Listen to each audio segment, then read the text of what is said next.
let's see here. Are we live? I do believe that we be live. Excellent. Hello, everyone.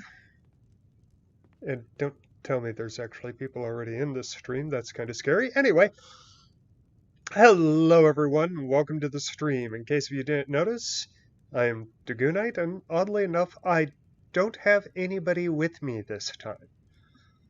Mostly because this is just going to be me, well, reading. Just exactly what it says on the tin. I may or may not be insane. Edging towards the former over the latter. And Groucho, how you doing? Just so that everybody knows your name.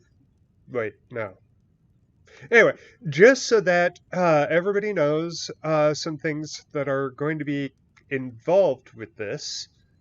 While I am reading, I will not be glancing at chat. I probably will not be using many, if at all, funny voices. I may take more regular breaks than usual to hydrate and do all that fun stuff, which may mean more bathroom breaks. I'd have my frickin' house Carl is yawning and I want to stab him in the frickin' ovaries. What was I saying? Right. Anyway, so inside of my inventory, I have some books that I cannot put down. Crap, and some books that I should have already put down. That's right. I went to do this earlier and the game crashed, which could be a problem, but I'm hoping not. There. Stay out of my quarrel, buddy. Quarrel? With the... I don't know. Anyway. It's been a while since I have actually...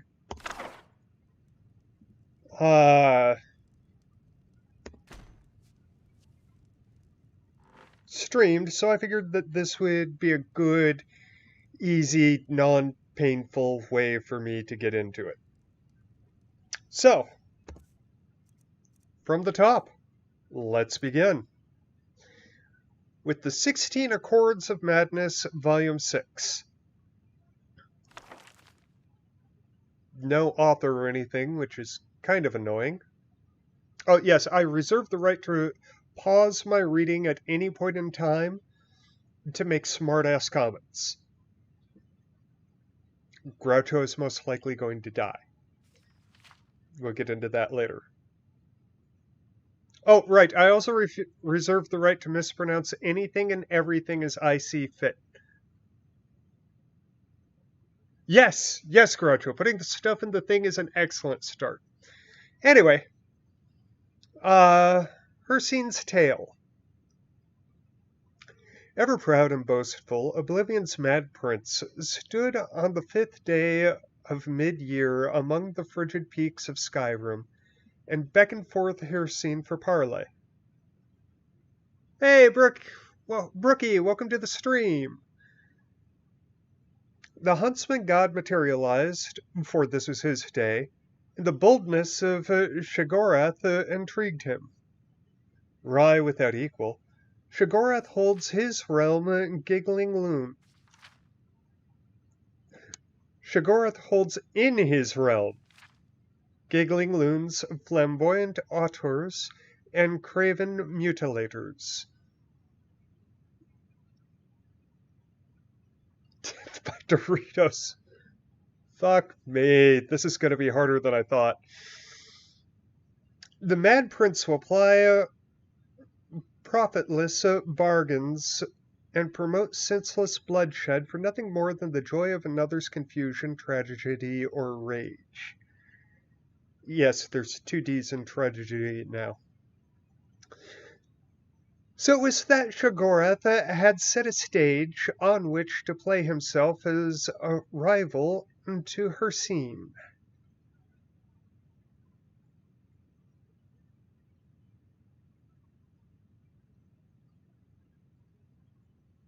Oh, that's so sweet of you, Groucho.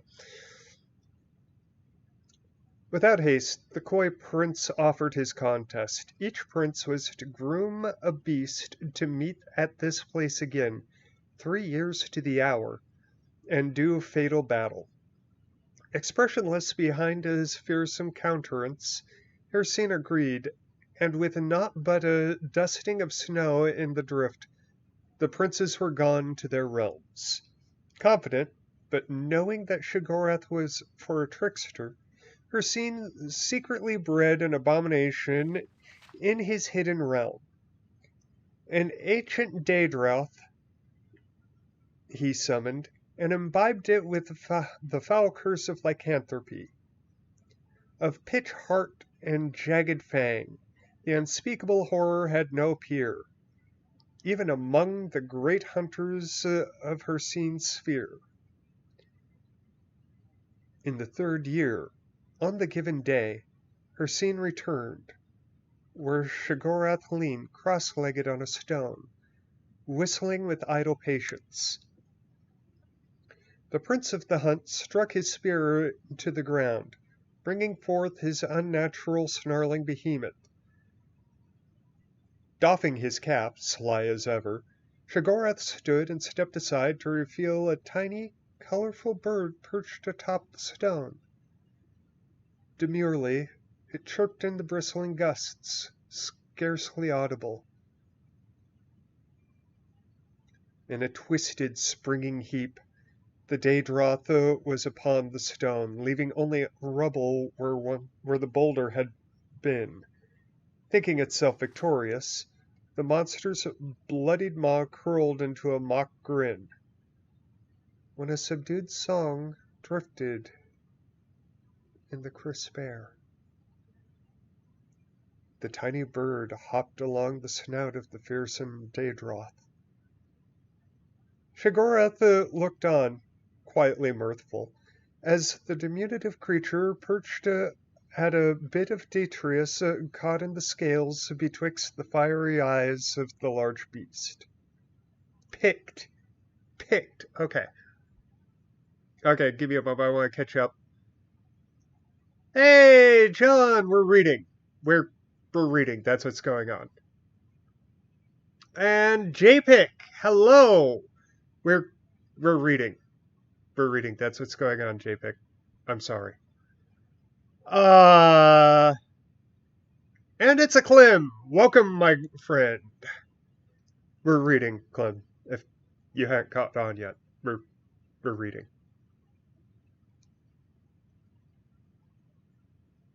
Yes, I know, Dalton. But I'm not rapping. I'm reading, and I'm going to repeat this until it becomes funny to somebody. Damn it. Let's see here. Get caught up. Dropped in and give my support to. Aw, thank you, JPick. Okay, so what was I doing? I was doing something. Oh, yes, I was reading. Reading was what I was doing. And the bird just picked at some detritus. Okay. With howling for. Blah! Words, mouth, work, please. This is going to be harder than I'd like if I continually stumble over words. With howling fury, the were-thing blinded itself trying to pluck away the nuisance. And so it continued for hours, Hircine looking on in shame while his finest beast gradually destroyed itself in pursuit of the seemingly oblivious bird. All the while chirping a mournful tune to the lonesome range. Livid, but beaten, Hircine burned the ragged corpse and withdrew to his realm, swearing in forgotten tongues. You know, as you do. His curses still hang in those peaks, and no wayfarer tarries for fear of his wrathful aspect in those obscured heights. Turning on his heel, Shigarath beckoned the minuscule songbird to perch atop his shoulder, and strolled down the mountain, making for the warm breezes and vibrant sunsets the Abasin of the Abasin coast, of the Abasin coast, whistling in tune with the tiniest champion in Tamriel. Well, that yes, Clem, I have the Gornian Maid. Only Volume 1, not Volume 2. I haven't found Volume 2 yet. Working on it. Working on it.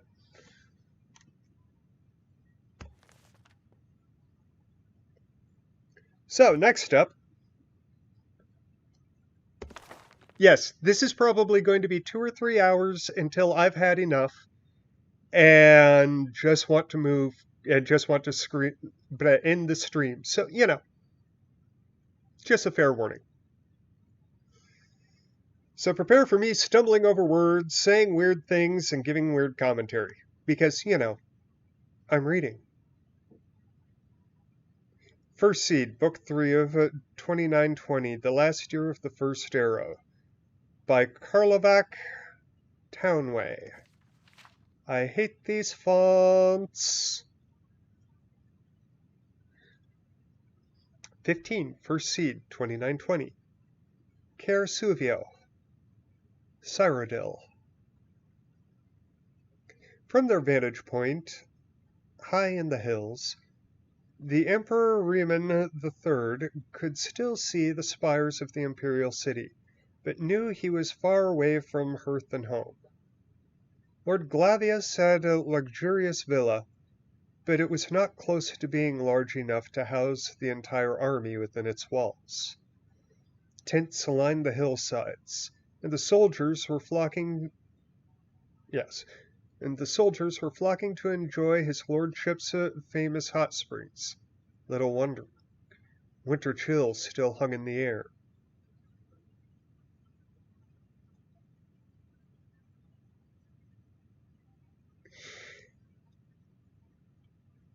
See ya, Japik.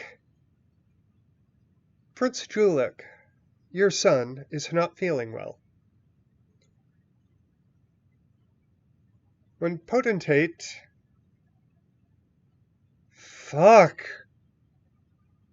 When Potentate Fuck spoke, the Emperor jumped. How that Akavari could slither across the grass without making a sound was a mystery to him.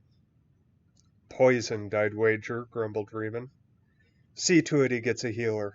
I have told him to hire a taster like I have, but the boy's headstrong. There are spies all around us, I know it. I believe you're right, your Imperial Majesty, said Fuck. These are treacherous times, and we must take precautions to see that Morrowind does not win this war, either on the field or by more insidious means. That is why I would suggest that you not lead the vanguard into battle. I know you would want to, as your illustrious ancestors Riemann I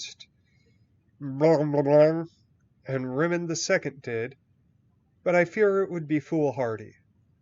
I hope you do not mind me speaking frankly like this. Glance back over. Yes, there are Doritos. I made sure to bring extra Doritos for everybody just so that, I can strangle people with them. Well, the bag. Don't ask how I'm going to strangle you with the bag. If you can't figure it out on your own, then we have trouble. Also, hi, Russ. Welcome to the stream. I'm reading. No, nodded Riemann. I think you're right. Who would leave the vanguard, then? I would say Prince Julek. If he were feeling better, replied the Kavari. Failing that, Storgafarn, with the Queen Nagia of Riverhold at the left flank, and War Chief Olaf of Lilmoth at right flank. A Khajiit at left flank and an Argorian at right, friend the Emperor. I never do trust beast folk. The potentate took no offense. He knew that beast folk referred to the natives of Tamriel, not to the of Akavar like himself. I quite agree, Your Imperial Majesty, but you must agree that they hate the Dunmer. Olach, Olach, Olagth, Olagth? Yeah, let's go with Olag that has a particular grudge after all the slave raids on his lands by the Duke of Mournhold.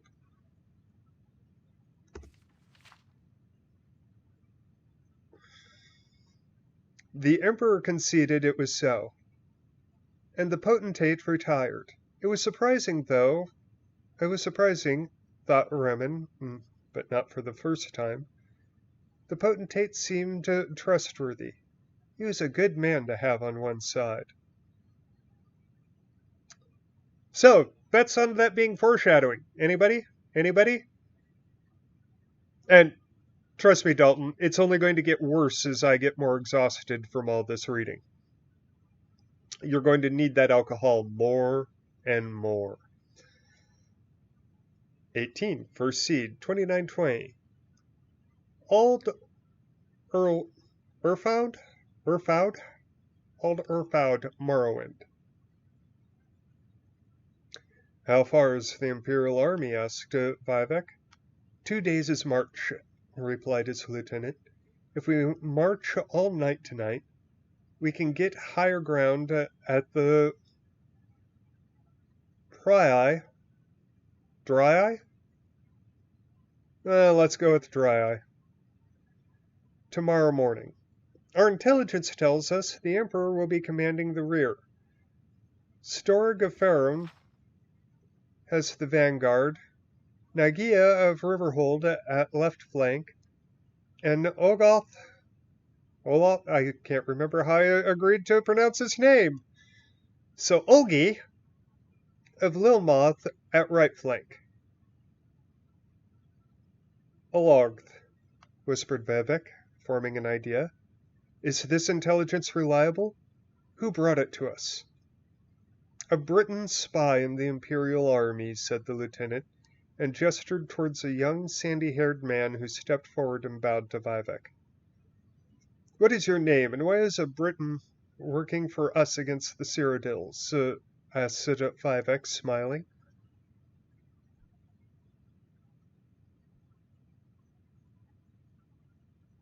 I have no idea how many pages, Dalton.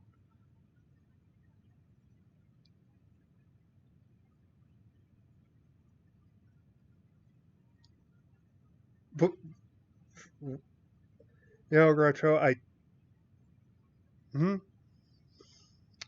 My name is Cassier Whitley of Dwinnen, said the man, and I am working for you because not everyone can say he spied for a god, and I understood it would be, well, profitable. Vivek laughed. It will be if your information is accurate. 19, First Seed, 2920, Bodrum, Morrowind.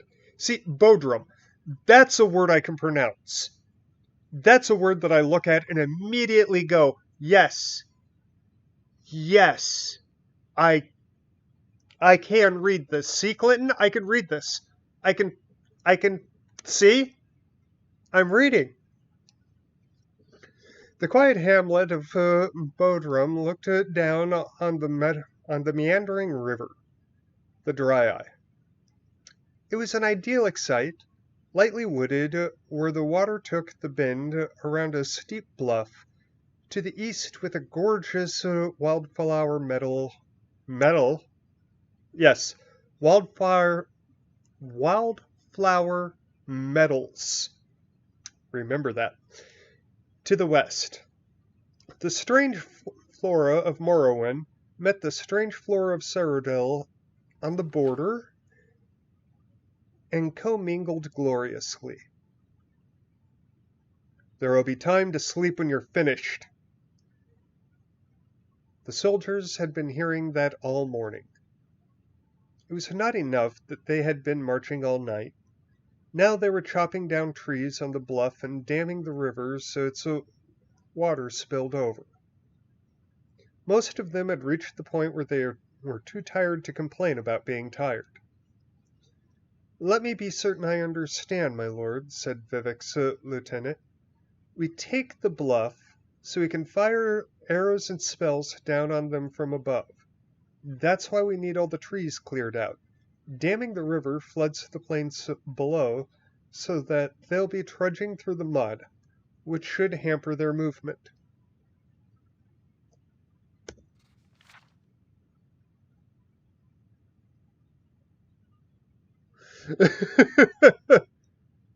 Yeah, I'm not doing the funny voices right now. "That's exactly half of it," said Vivek approvingly. He grabbed a nearby soldier who was hauling off the trees. "Wait, I need you to break off the straightest, strongest branches of the trees and whittle them into spears. If you recruit 100 or so of the others, it won't take more than a few hours to make all we need." The soldier wearily did as he was bade. The men and women got to work, fashioning spears from the trees. "If you don't mind me asking," said the lieutenant, "the soldiers don't need any more weapons. They're too tired to hold the ones they've got." "These spears aren't for holding," said Vivek, and whispered, "If we tired them out today, they'll get a good night's sleep tonight before he got to work supervising the work." Wow. Works 3 words apart there. Great writing, people. Great writing. Dalton, you're going to need a whole lot more beer. Trust me on this. "It was essential that they be sharp, of course, but equally important that they be well balanced and tapered proportionally. The perfect point for stability was a pyramid, not the conical point of some lances and spears." He had the men hurl the spears they had completed to test their strength, sharpness, and balance, forcing them to begin on a new one if they broke. Gradually, out of sheer exhaustion from doing it wrong, the men learned how to create the perfect wooden spears. Once they were through, he showed them how they were to be arranged and where. That night, there was no drunken pre-battle carousing, and no nervous Nephotites staying up worrying about the battle to come. As soon as the sun sank beneath the wooded hills, the camp was at rest, but for the sentries.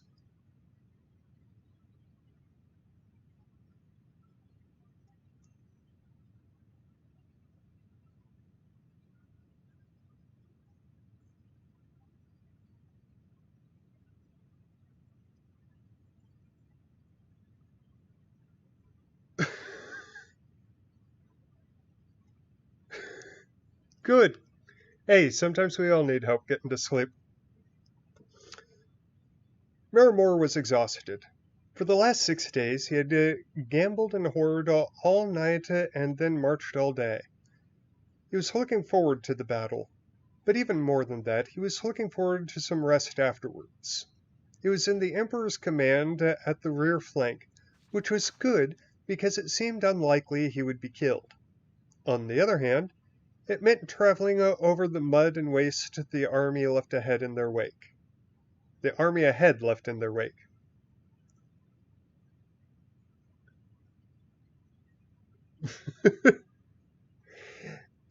As they began their trek through the wildflower field, Miramore and all the soldiers around him sank ankle deep into cold mud. It was an effort to even keep moving. Far, far up ahead, he could see the vanguard of the army, led by Lord Storig, emerging from the meadow at the base of the bluff. That was when it all happened. An army of Dunmer appeared above the bluff like rising Daedra, pouring fire and floods of arrows down at the vanguard.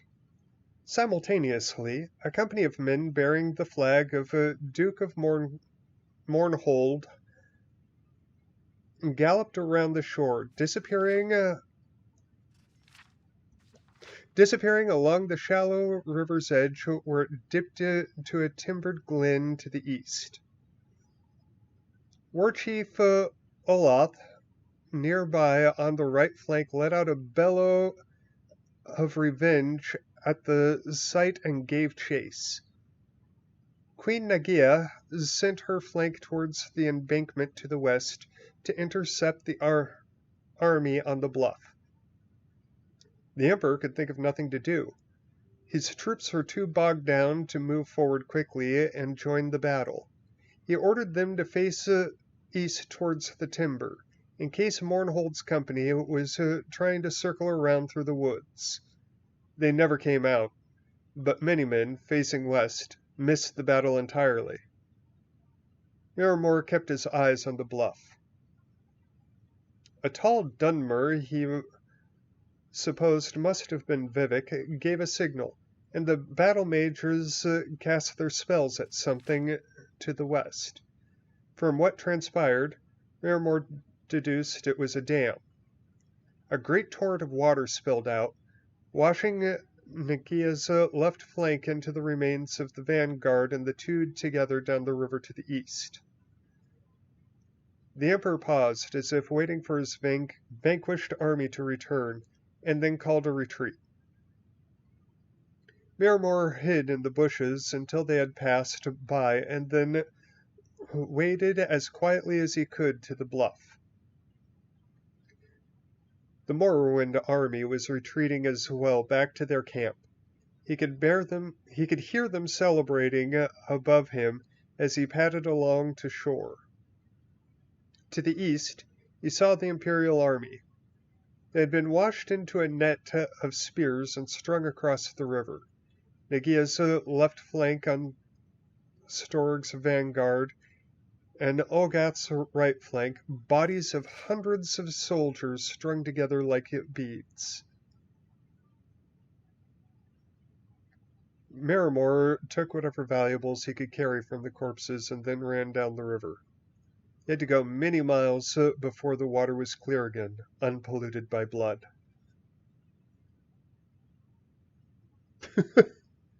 No worries, RP. You aren't missing much.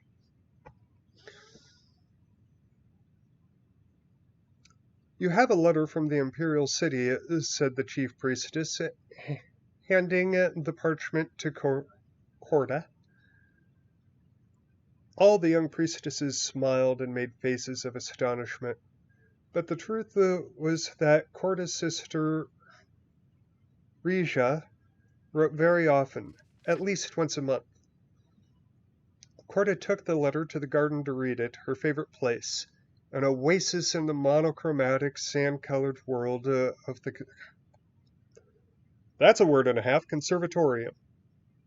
The letter itself was nothing unusual, filled with court gossip, the latest fashions which were trending to wine-dark velvets, and reports of the Emperor's ever-growing paranoia. You are so lucky to be away from all this, wrote Rija. The Emperor is convinced that his latest battlefield fiasco is all a result of spies in the palace. He has even taken to questioning me. Rupka kept it so you never have a life as interesting as... Rupka, keep it so you never have a life as interesting as mine. Corda listened to the sounds of the desert and prayed to Rupka the exact opposite wish. The years continued in Rain's hand. Great fuck!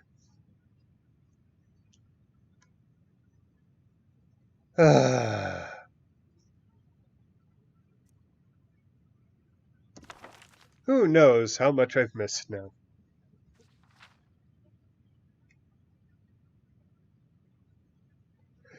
Actually, we are going to pause for a brief moment because, as predicted, I require liquid for me throat.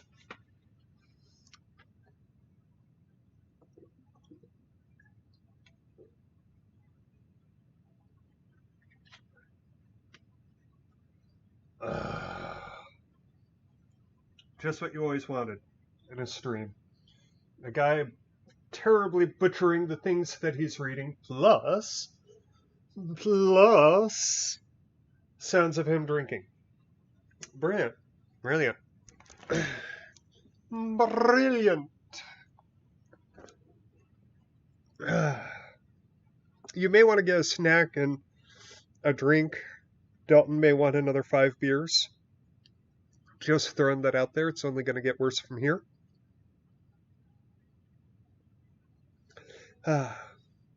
The creature before them blinked, senseless, its eyes glazed, mouth opening and closing as if relearning its function. A thin glob of saliva burbled down between its fangs and hung suspended. Tarala had never seen anything of its kind before. Reptilian and massive, perched on its hind legs like a man.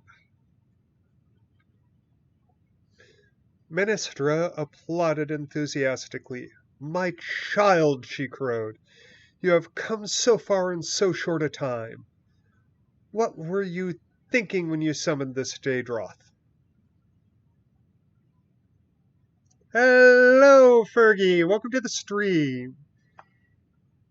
Alcohol? Snack. That's an order, young lady." It took Tarala a moment to recall whether she was thinking anything at all. She was merely overwhelmed that she had reached out across the fabric of reality into the realm of oblivion, and plucked forth this loathsome creature, conjuring it into the world by the power of her mind. Yeah, I can think of other things that I'd summon with the power of my mind. Just throwing it out there that I would summon something else. Yeah. "I was thinking of the color red," Tarala said, concentrating.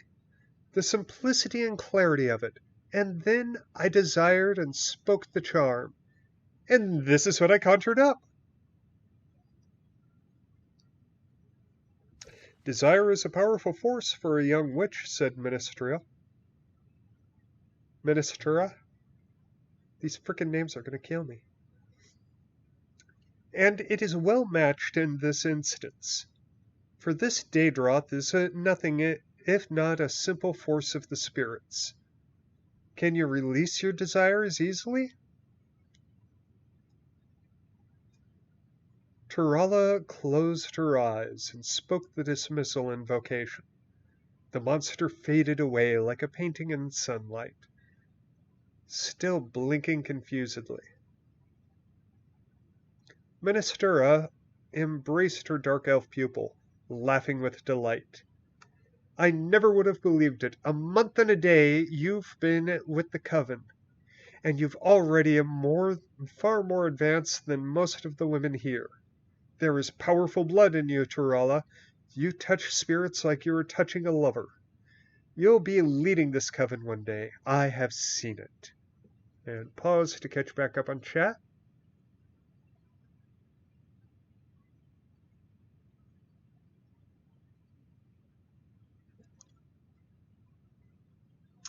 "You think I'm...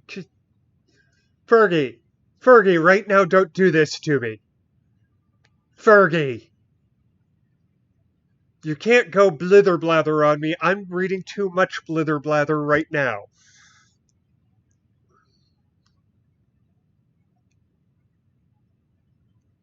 "Ah, good plan, Clinton. Good plan." Torella smiled. It was good to be complimented. The Duke of Mournhold had praised her pretty face, and her family, before she had dishonored them, praised her manners. Cassir had been nothing more than a companion. His compliments meant nothing.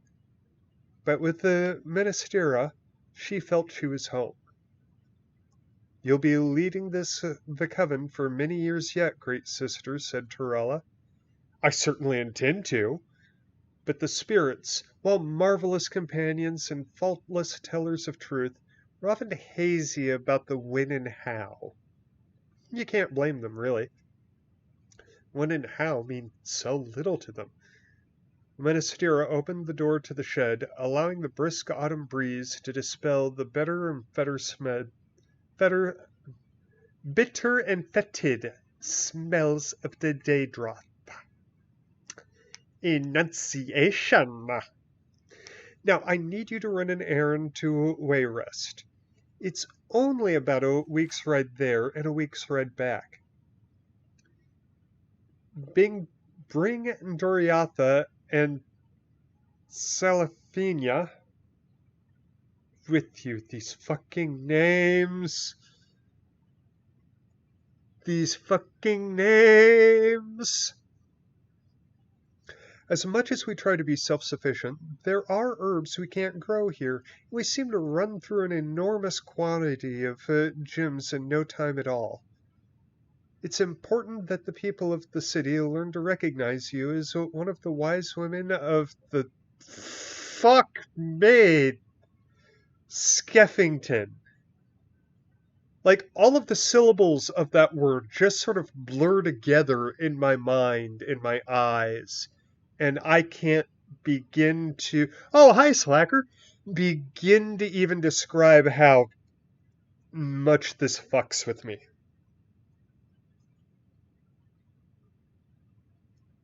Anyway, you'll find the benefits of being notorious far outweigh the inconveniences. Torella did as she was bade.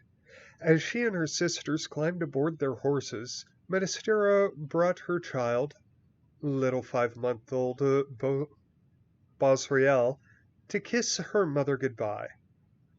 The witches were in love with the little Dunmer infant, fathered by a wicked duke, birthed by wild Aelid elves in the forest heart of the Empire. Torella knew her nursemaids would protect her child with their lives. After many kisses and a farewell wave, the 3 young witches rode off into the bright woods under a covering of red, yellow, and orange. Dwemer! Clem, it's Dwemer, yes. Yes, that's how you pronounce it now. Dwemer. Dwemer. Dwemer. Dwemer.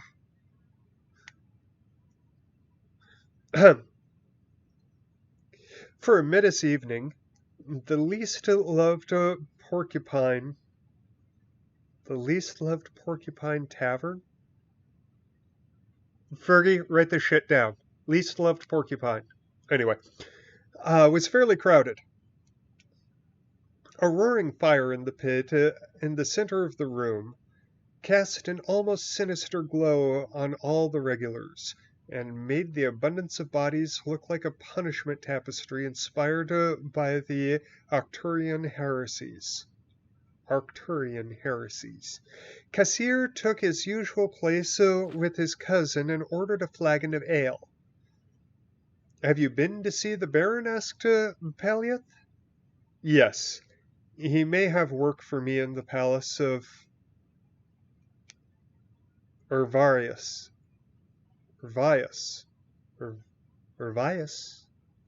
I have no idea," said Cassir proudly. "But more than that, I can't say. You understand, secrets of state and all that. Why are there so many damned people here tonight?" "A shipload of dark elves just came into the harbor. They've come from the war. I was just waiting until you got here to introduce you as another veteran."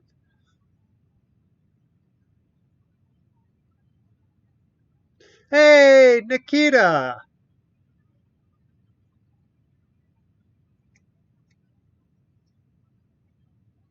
"Yeah, see? Like I was saying, Nikita. Dwemer."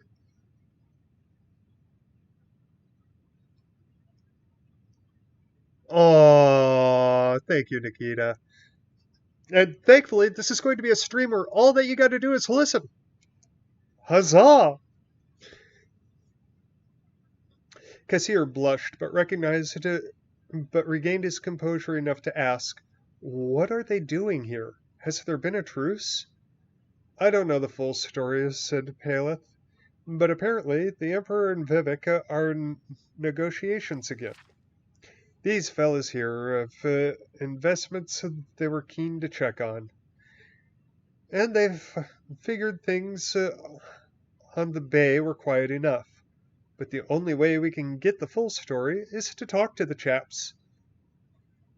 With that, Paleth grabbed his cousin's arm and pulled him to the other side of the bar so suddenly, Kassir would have had to struggle violently to resist. The Dudemere travelers were spread out across four of the tables, laughing with the locals. They were largely amiable young men, well dressed, befitting merchants, animated in gesture made more extravagant by liquor. "Excuse me," said Palin, intruding on the conversation. "My shy cousin Cassir was in the war as well, fighting for the living god Vivek." "The only Cassir I ever heard of," said one of the Dunmer drunkenly with a wide friendly smile, shaking Cassir's free hand, "was a Cassir Whitley, who Vivek said was the worst spy in history. We lost the Aldmarok due to his bungling intelligence work. For your sake, friend, I hope the two of you were never confused." And pause to take a look. Ah, Huema. Gotcha. Sorry. Toema. Okay. Uh, yeah, sure.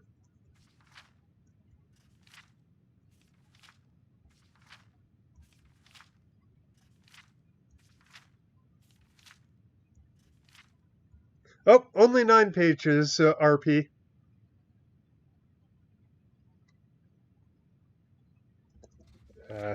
I'm not that cruel.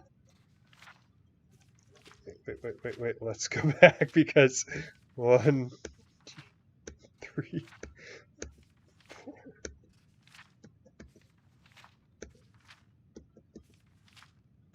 There we go. Okay.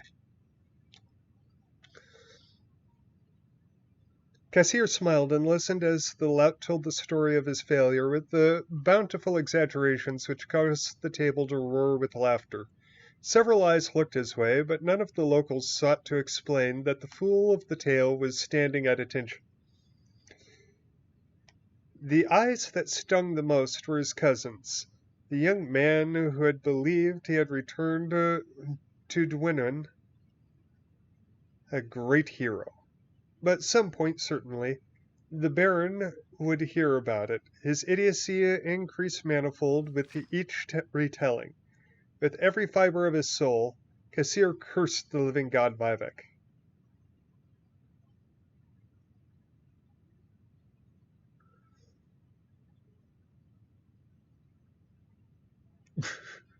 I have no idea now, Dalton. Corda, in a robe of blinding whiteness, a uniform of the priestesses of Higath, Morawa Conservatorium, these frickin' names, arrived in the city just as the first winter storm was passing. The clouds broke with sunlight, and the beauteous teenaged Red Guard girl appeared in the wide avenue with escort, riding towards the palace. Wow. Beauteous teenaged Red Guard girl. Methinks the author needed some time with their right hand. Ahem. While her sister was tall, thin, angular, and haughty, Cordo was a small, round-faced lass with wide brown eyes. The locals were quick to draw comparisons. Seriously! Seriously, people! Ugh.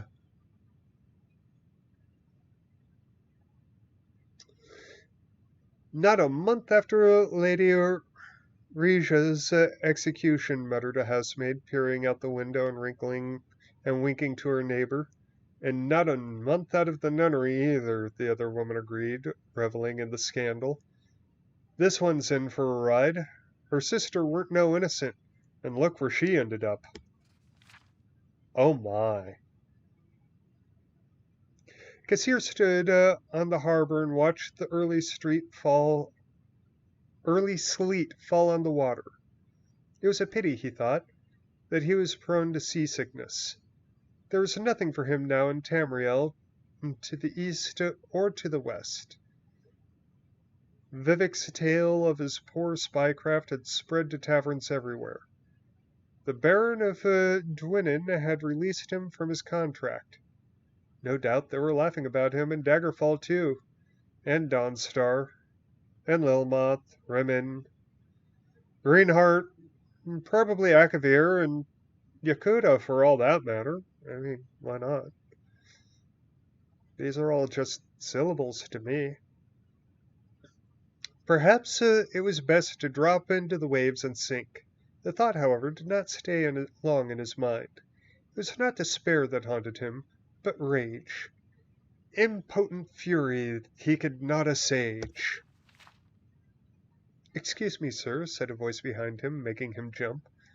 "Sorry to disturb you, but I was wondering whether you could recommend an inexpensive tavern for the night?"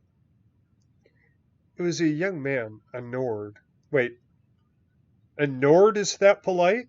I have never experienced a Nord that polite in all of Skyrim. I call shenanigans. CRP. Obviously, it just disembarked from one of the boats. For the first time in weeks, someone was looking at Cassier as someone other than a colossal famous idiot. He could not help, black as his mood was, but be friendly.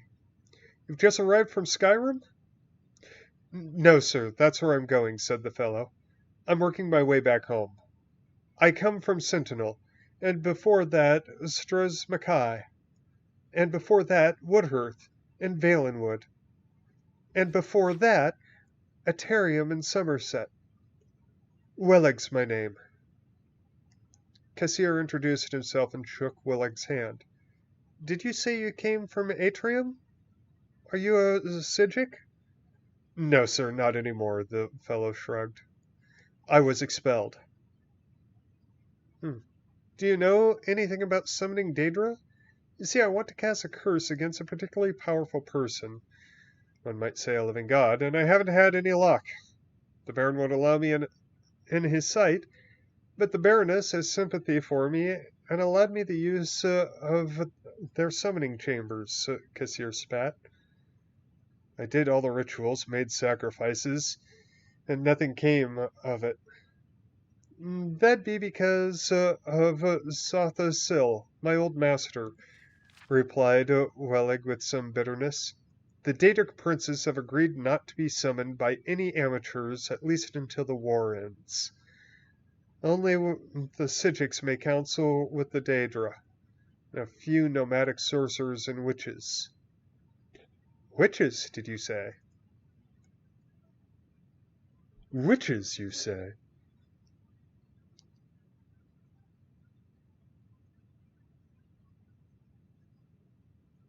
"Nice, slacker."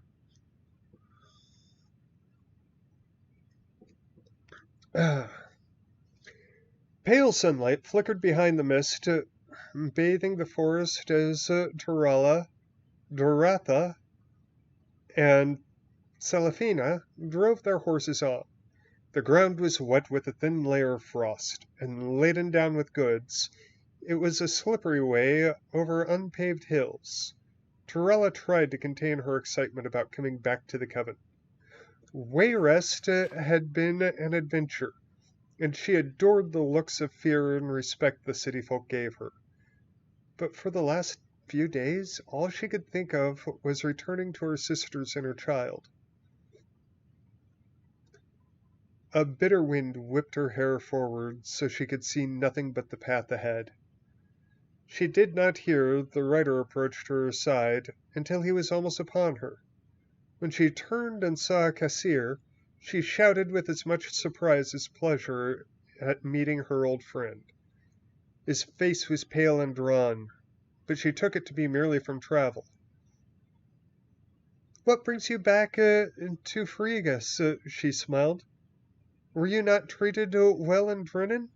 "Well enough," said Cassir. "I have need of the Skeffington Coven." "Ride with us," said Turala. "I'll bring you to Ministera."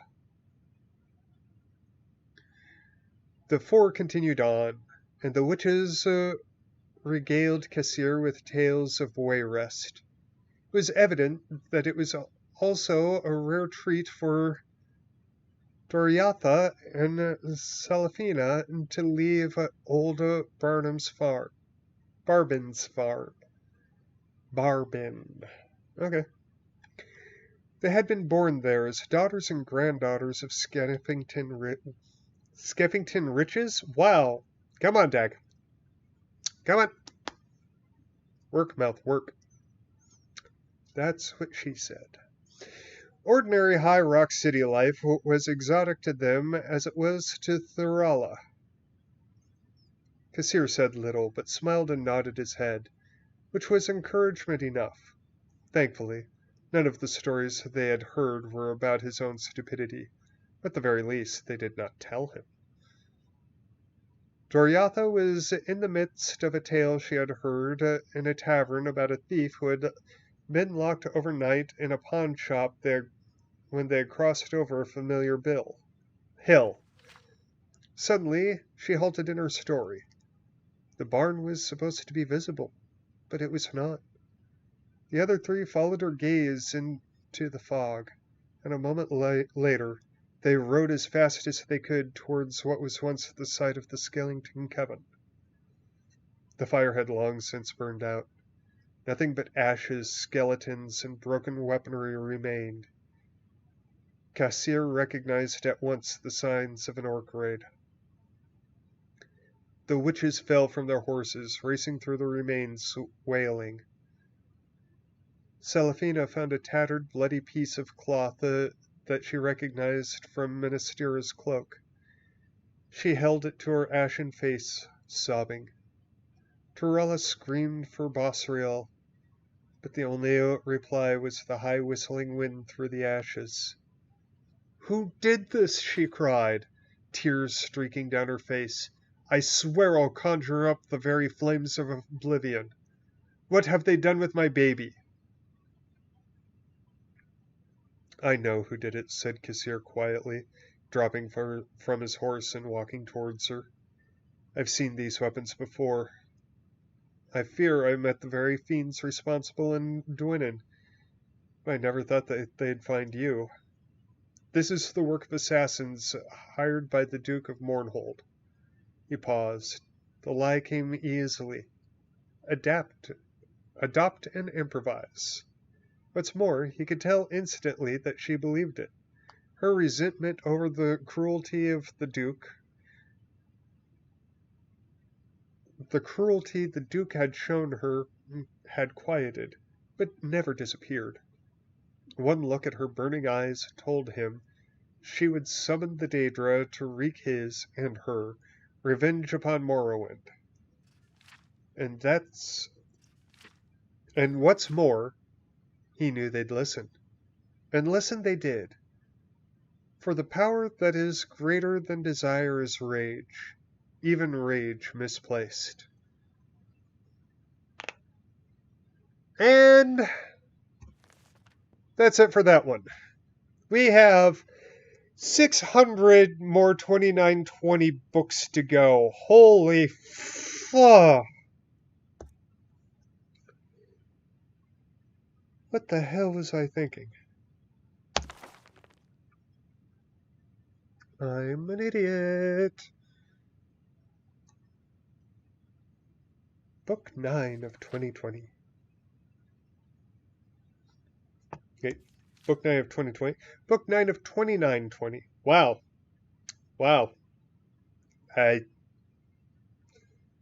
Yeah. The Empress Tavia laid across her bed.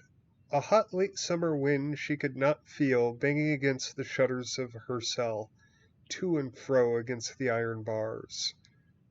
Her throat felt like it was on fire, but still she sobbed uncontrollably, wringing her last tapestry in her hands.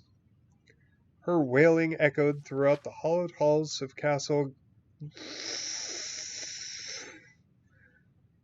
Giovis? Let's go with Giovis, stopping maids in their washing and guards in their conversation. One of her women came up to the narrow stairs to see her mistress, but her chief guard, I'm gonna guess Zook, I don't know, stood at the doorway and shook his head. She's just heard that her son is dead, he said quietly. Your Imperial Majesty, said the potentate Versadu Shai, I have no idea, through the door. You can open the door, I assure you. You're perfectly safe. No one wants to kill you. Mars blood, came Emperor Raymond III's voice, muffled, hysterical, tinged with madness. Someone assassinated the prince, and he was holding my shield. They could have thought he was me. You're certainly correct, Your Imperial Majesty, replied the potentate, expunging any mocking qualities from his voice while his black-slitted eyes rolled contemptuously. We must find and punish the evildoer responsible for your son's death, but we cannot do it without you. You must be brave for your empire. There was no reply. At the very least, come out and sign the order for Lady Arija's execution, called the potentate, and let us dispose of the one traitor and assassin we know of. A brief pause, and the sound of furniture scraping across the floor. Raymond opened the door just a crack, but the potentate could see his angry, fearful face, and the terrible mound of ripped tissue that used to be his right eye. Despite the best healers in the Empire, it was still a ghastly souvenir of the Lady Arija's work in the Thurzo fortress. Hand me the order, the Emperor snarled. I'll sign it with pleasure. The strange blue glow of the will-o'-the-wisps, a combination, so she'd been told, of swamp gas and spiritual energy, had always frightened Tavia as she looked out her window. Now it seemed strangely comforting. Beyond the bog lay the city of Gideon. It was funny, she thought, that she had never stepped foot in its streets, though she had watched it every day for 17 years. Can you think of anything I've forgotten? She asked, turning to look back at the loyal Catherine Zook. I know exactly what to do, he said simply. He seemed to smile, but the Empress realized that it was only her own face reflected in his silvery skin. She was smiling, and she didn't even realize it. Make certain you aren't followed, she warned. I don't want my husband to know where my gold's been hiding all these years. And do take your share of it. You've been a good friend. The Empress Tavia stepped forward and dropped from sight into the mists. Zook replaced the bars on the tower window and threw a blanket over some pillows on her bed. With any luck, they would not discover her body on the lawn until morning, at which time he hoped to be halfway to Morrowind. The strange trees on all sides resembled knobby piles crowned with great bursts of reds, yellows, and oranges like Singit. Wow. Speaking good here. Like insect mounds caught on fire. The Worthgarian mountains were fading into the misty afternoon. Thorella marveled at the sight, so alien, so different from Morrowind, as she plodded the horse forward, onto an open pasture. Behind her, head nodded against his chest, Cassier slept, cradling Bosriel. For a moment, Torella considered jumping the low-painted fence that crossed the field, but she thought better of it.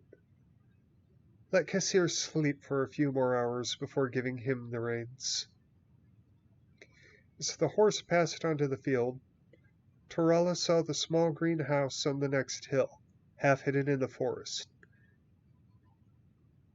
So picturesque was the image, she felt herself lull into a pleasant, half-sleeping state. A blast of a horn brought her back to reality with a shudder. Cassier opened his eyes. "Where are we?" he hissed. "I don't know," Torella stammered, wide-eyed. "What is that sound?" "Orcs," he whispered. "A hunting party. Head for the thicket quickly." Torella trotted the horses into a small collection of trees. Cassier handed her the crib and dismounted. He began pulling their bags off necks, throwing them into the bushes. A sound startled them, a distant rumbling of footfalls, growing louder and closer. Torella climbed off carefully and helped Cassier unburden the horses. All the while, Bosriel watched open-eyed. Torella sometimes worried that her baby never cried. Now she was grateful for it. With the last of the luggage off, Cassier slapped the horse's rear, sending it galloping into the field. Taking Torella's hand, he hunkered down into the bushes. With luck, they'll think she's wild or belongs to the farm hand and won't go looking for the rider. As he spoke, a horde of orcs surged into the field, blasting their horns. Torella had seen orcs before, but never in such abundance, and never with such bestial confidence. Roaring with delight at the horse in its confused state, they hastened past the timber where Cassier, Torella, and Bosriel hid. The wildflowers flew into the air at their stampede, powdering the air with seeds.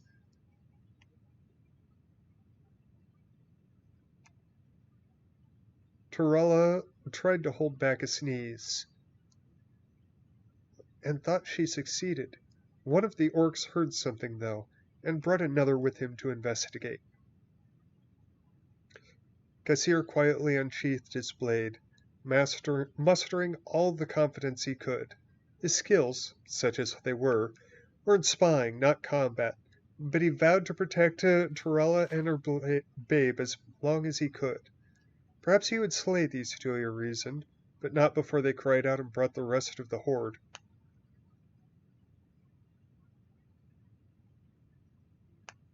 Suddenly, something invisible swept through the bushes like a wind. The orcs flew backwards, falling dead on their backs. Torella turned and saw a wrinkled crone with bright red hair emerge from a nearby bush.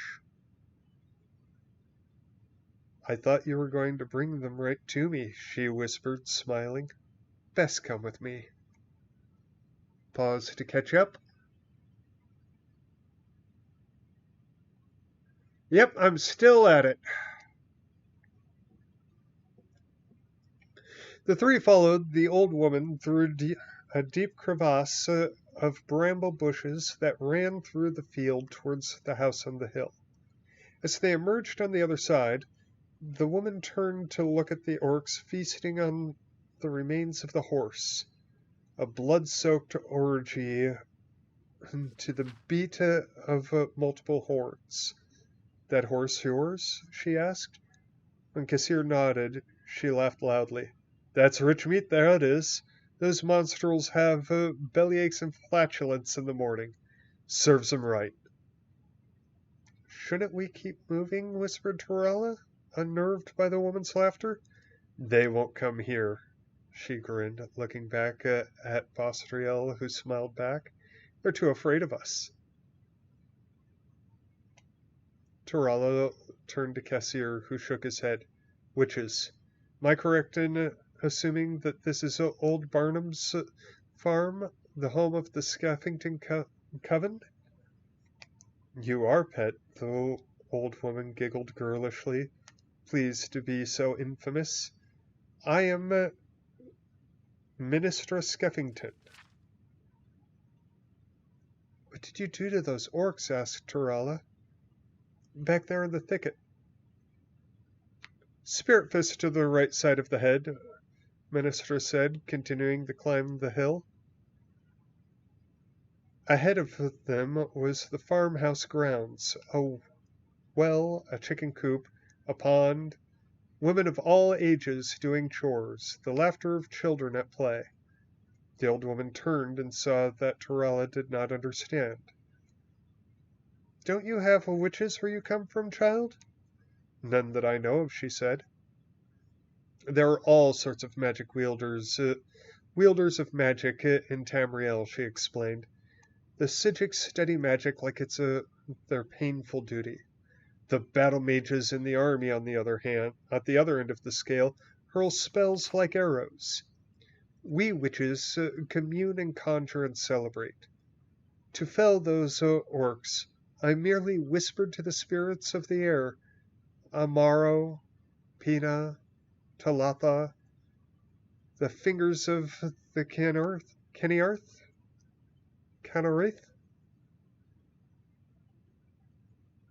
Can he read? The breath of the world, with whom I have an intimate acquaintance, to smack those bastards dead. Bastards. Wow. Wow, my ability to talk is... Ma.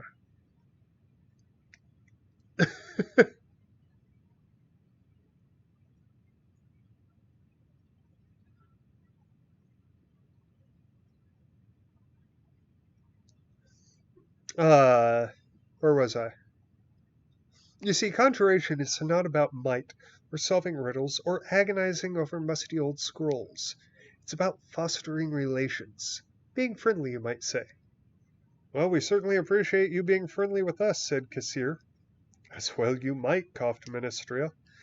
Your kind destroyed the orc homeland 2,000 years ago. Before that, they never came all the way up here and bothered us. Now let's go get you cleaned up and fed. With that, Ministria led them into the farm, and Tarala met the family of the Skellington Coven. Okay, so this happened before the last book. So, what the fuck? And yes, I agree. 2020 just keeps coming in and it don't stop coming. Did it make sense? God damn it, I did it to myself. Anyway.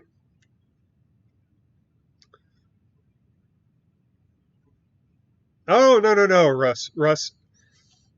Sorry, I just now saw your comment. Russ, one thing that you have to understand about me is that for as sensible and rational and smart as I can be, I can also be bullheaded, stubborn, moronic, and not knowing when to quit. Oh my goodness. Okay, I need another drink because, oh my goodness. This is a lot of reading.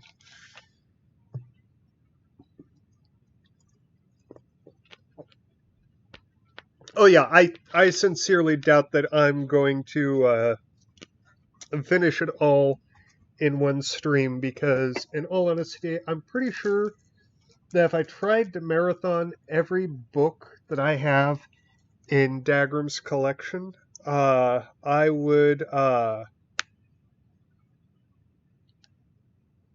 die.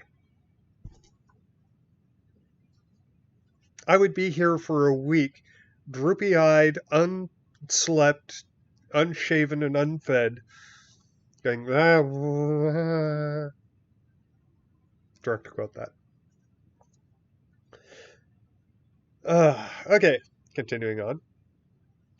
Rija had not even tried to sleep the night before, and she found the somber music played during her execution to have a soporific effect. It was as if she was willing herself to be unconscious before the axe stroke. Her eyes were bound so she could not see her former lover, the Emperor, seated before her, glaring with his one good eye. She could not see the potentate, Veritude Shai, his coil neatly wrapped beneath him, a look of triumph on his golden face. She could feel, numbly, the executioner's hand touch her back to steady her. She flinched like a dreamer trying to awake. The first blow caught the back of her head and she screamed. The next hacked through the back of her neck, and she was dead. The Emperor turned to the potentate wearily. Now that's done. You said she had a pretty sister in Hammerfell named Corda? What the fuck, dude? Ugh.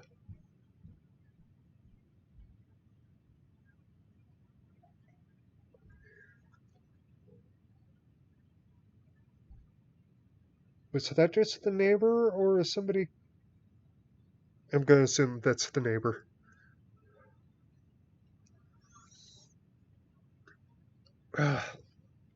Uh,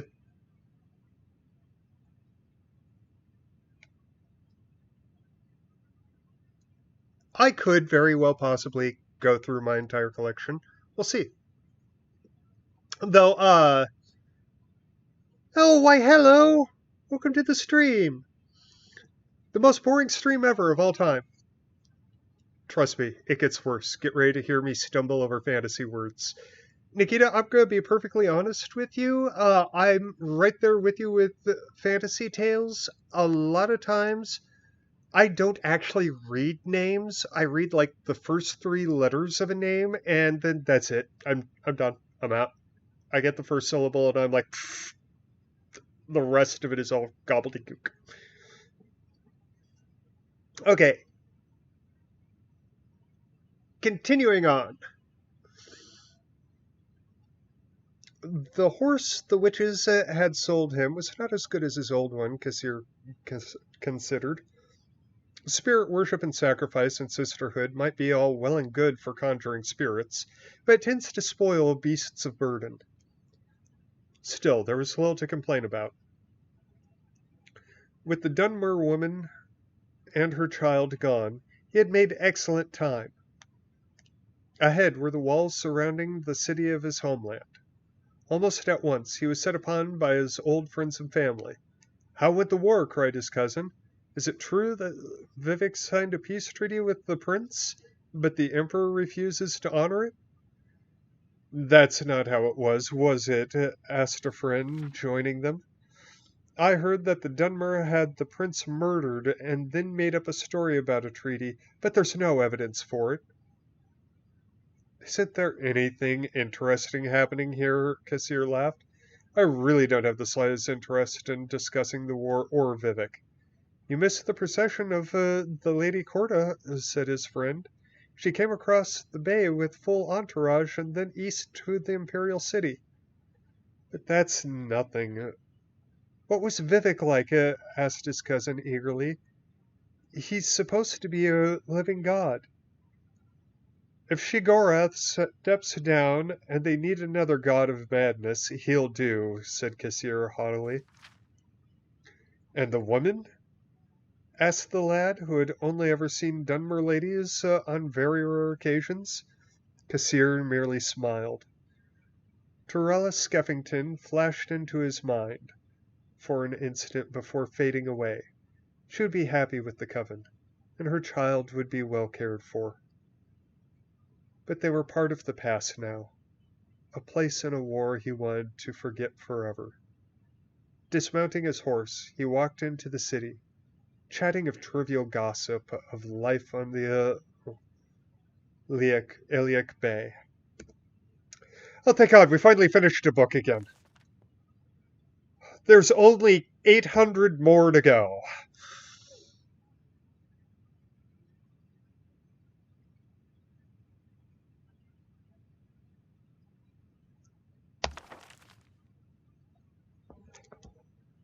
Driz, don't even get me started on Driz. First book, decent. 900th, not so decent. Anyway, let the damn character retire. I said don't get me started. I'm not going to get myself started. Mournhold and Morrowind. They gathered blah blah blah blah blah blah blah. They gathered in the Duke's courtyard at twilight, enjoying the smell and warmth of a fire of dry branches and bitter green leaves. Tiny embers flew into the sky, hanging for a few moments before vanishing. I was rash, agreed the Duke soberly. But Lorcan had his laugh, and all is well. The Morag Tong will not assassinate the Emperor now that my payment to them is at the bottom of the inner sea. I thought you had made some sort of truce with the Daedra princes. What your sailors called a Daedra may not have been one, said Sotha Sil. Perhaps it was a rogue battle mage, or even a lightning bolt that destroyed your ship. The prince and the emperor are en route to take possession of Aldlabasti, as our truce agreed. It is certainly typical of the Cyrodiil to assume that their concessions are negotiable, while ours are not. Vivek pulled out a map. We can meet them here, in this village to the northwest of Aldlambasti, Ferntheville. Ferris Bueller's Day Off. But we will meet them to talk? But will we meet them to talk or to make war? No one had an answer to that.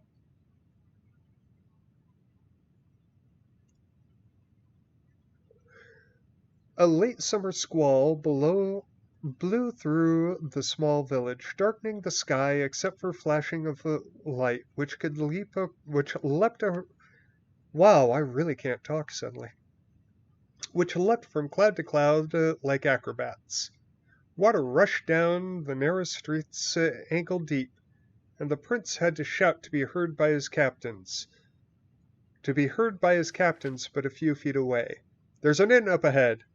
We'll wait there for the storm to pass before pressing on to Old Lambasi.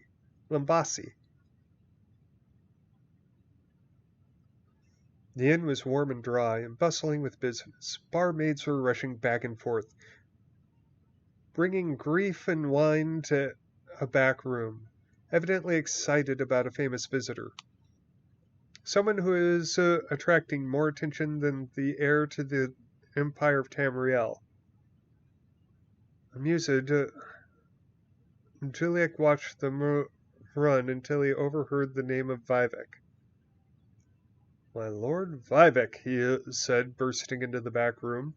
You must believe me, I knew nothing about the attack on Blackgate until after it happened.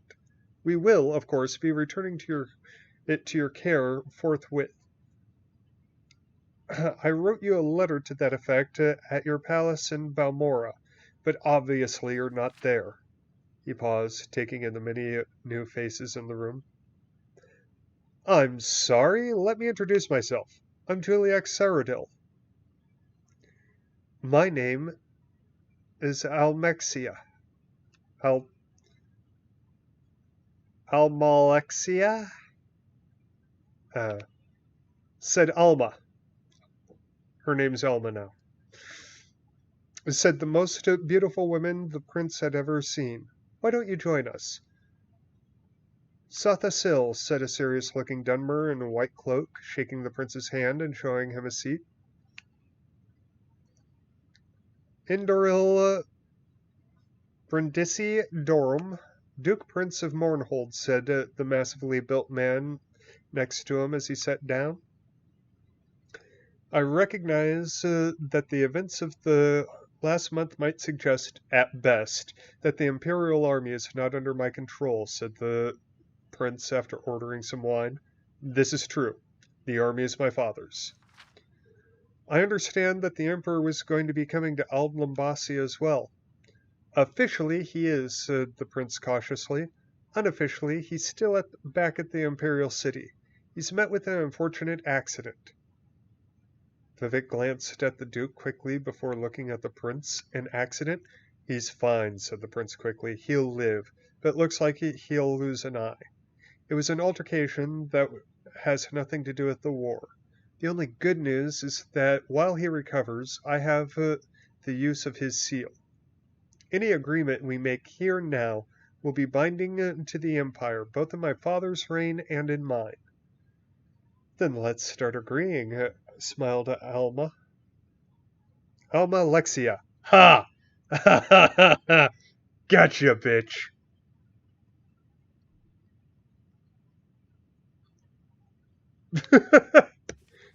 Nikita, what am I going to do with you?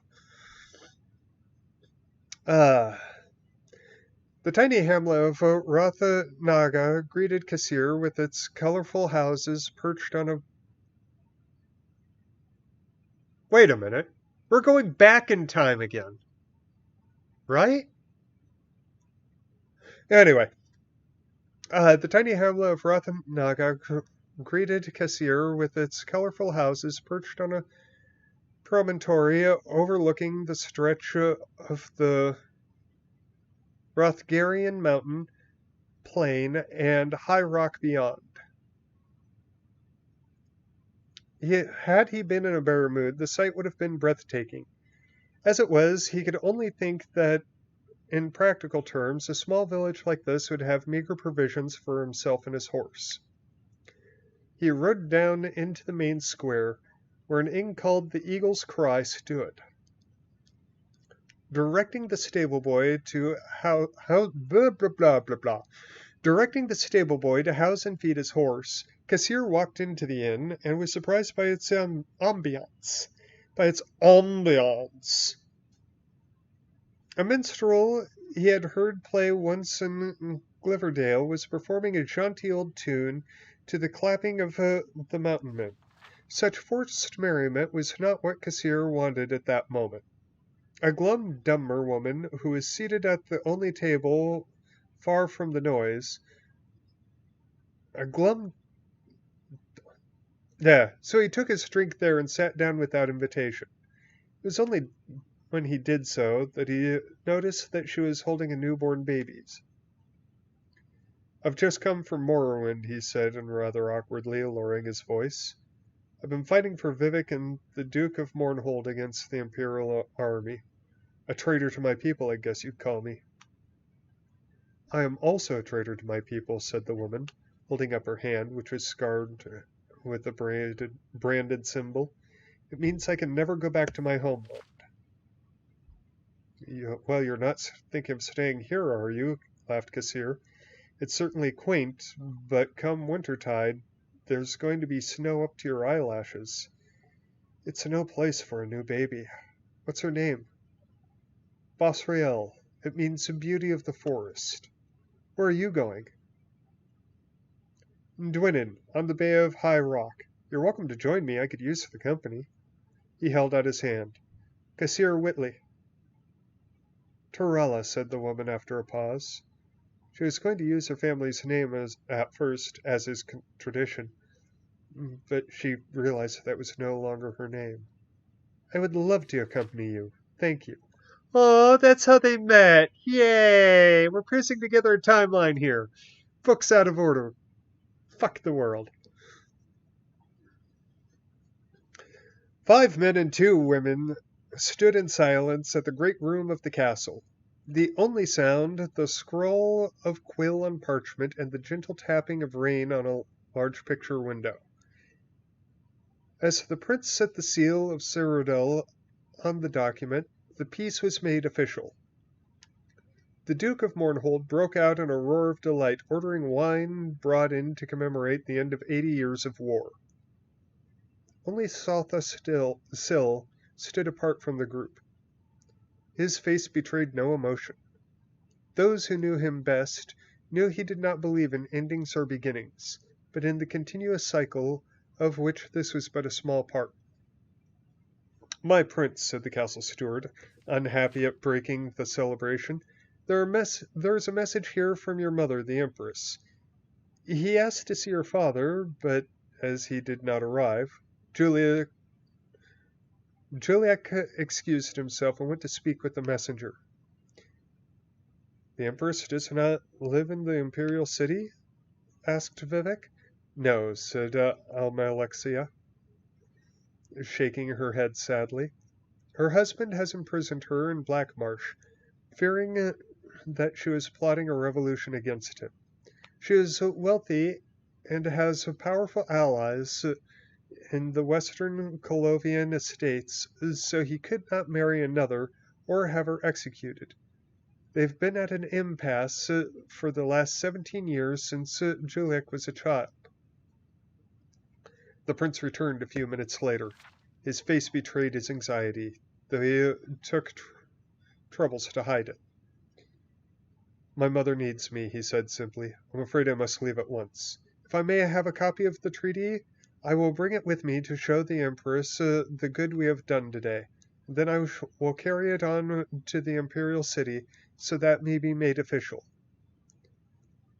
Prince Juliak left with the fond farewells of the three of Morrowind. As they watched him ride out into the windswept night towards the Black Marsh, Vivek said, "Tamriel will be much healed when he has the throne." Which, of course, means it's not going to happen, because foreshadowing, and we already read the future book and know he dies.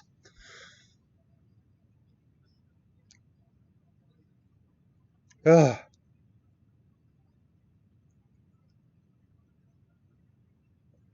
This fucking book. I'll be honest, I'm getting a little tired of their story. I may mark this down and come back to the series later, once I figured out what order these things are supposed to go in, because... but I'm gonna finish this book first. The moon was rising over the desolate quarry, steaming with swamp gas from a particularly hot summer as the prince and his two-guard escort rode out of the forest. The massive piles of earth and dung had been piled high in antiquity by some primitive, long-dead tribe of Black Marsh, hoping to keep out some evil from the north. Evidently, the evil had broken through at Dorza Pass, the large crack in the sad, lonely rampart that stretched for miles. The black, twisted trees that grew on the barrier coast cast strange shadows down, like net tangling.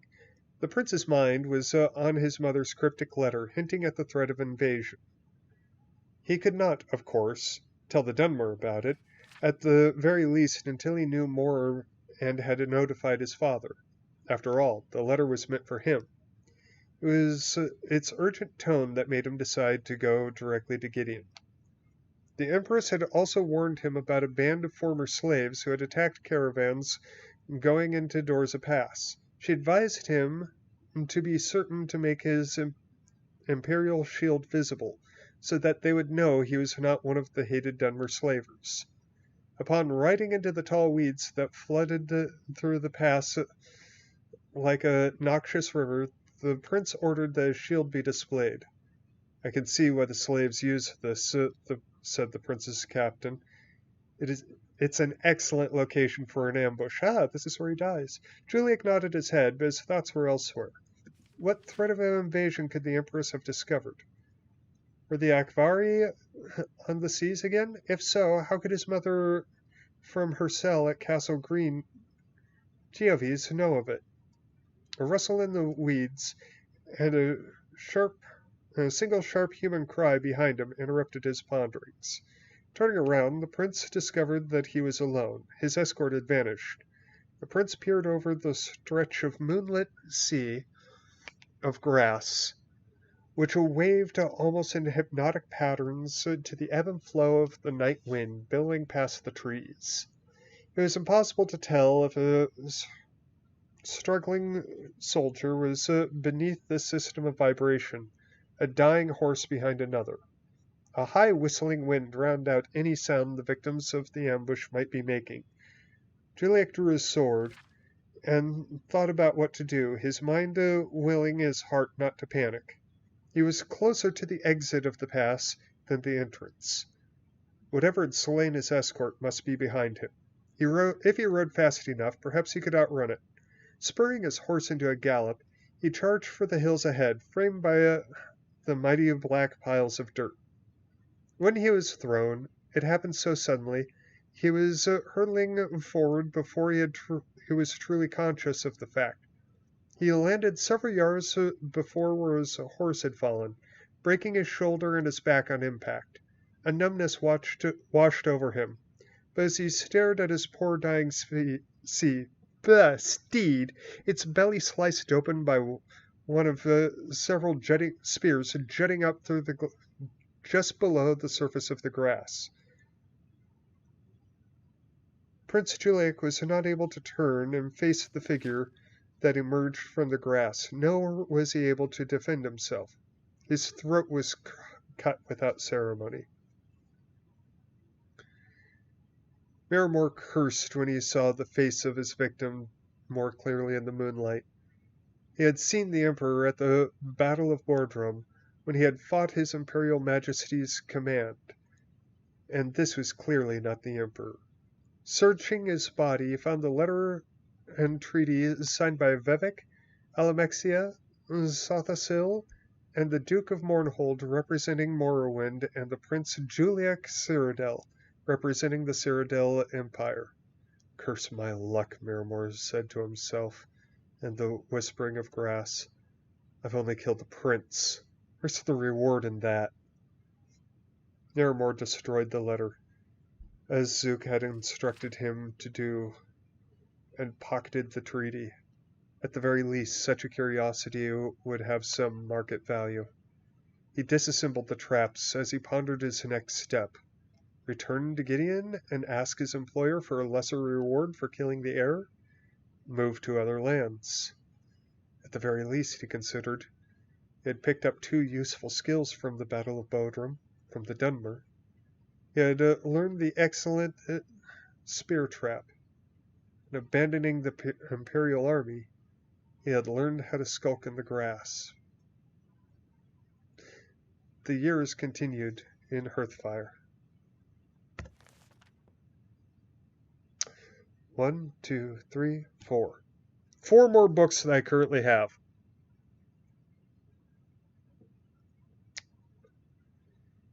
And, yeah, I'm skipping all of them. Yeah, skipping all of them. We'd be skipping all of those. Oh, we're not quitting reading. We're just skipping those.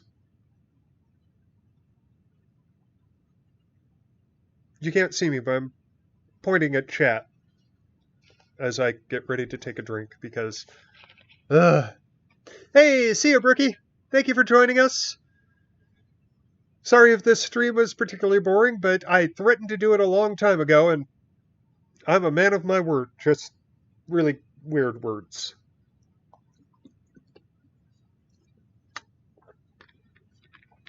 Like Yorp.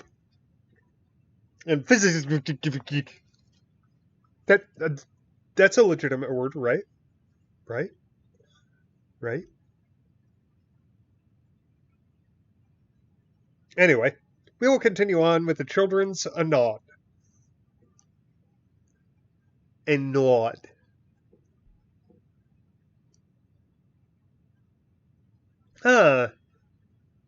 Thank you, Priya.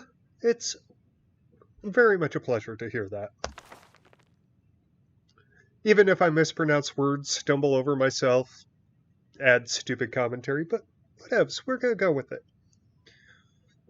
The Anod paraphrased. Just out of curiosity, I just want to check real quick. Is it more than...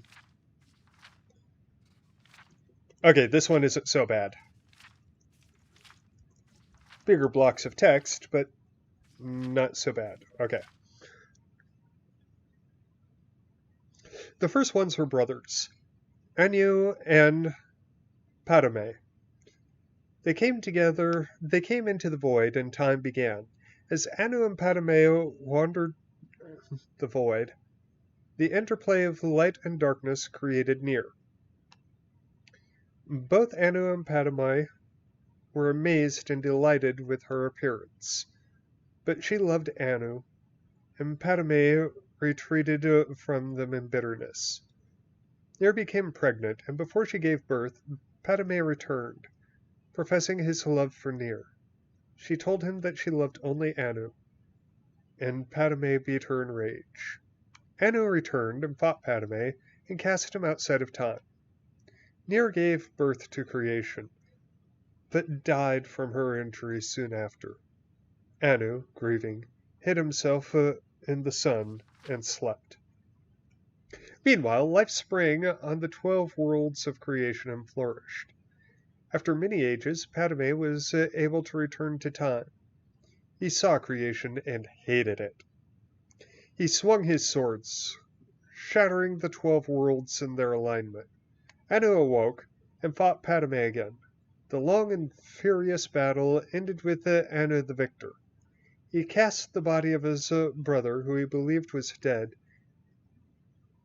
He cast aside the body of his brother, who he believed was dead, and attempted to save creation by forming the remnants of the 12 worlds into one, Nirn, the world of Tamriel.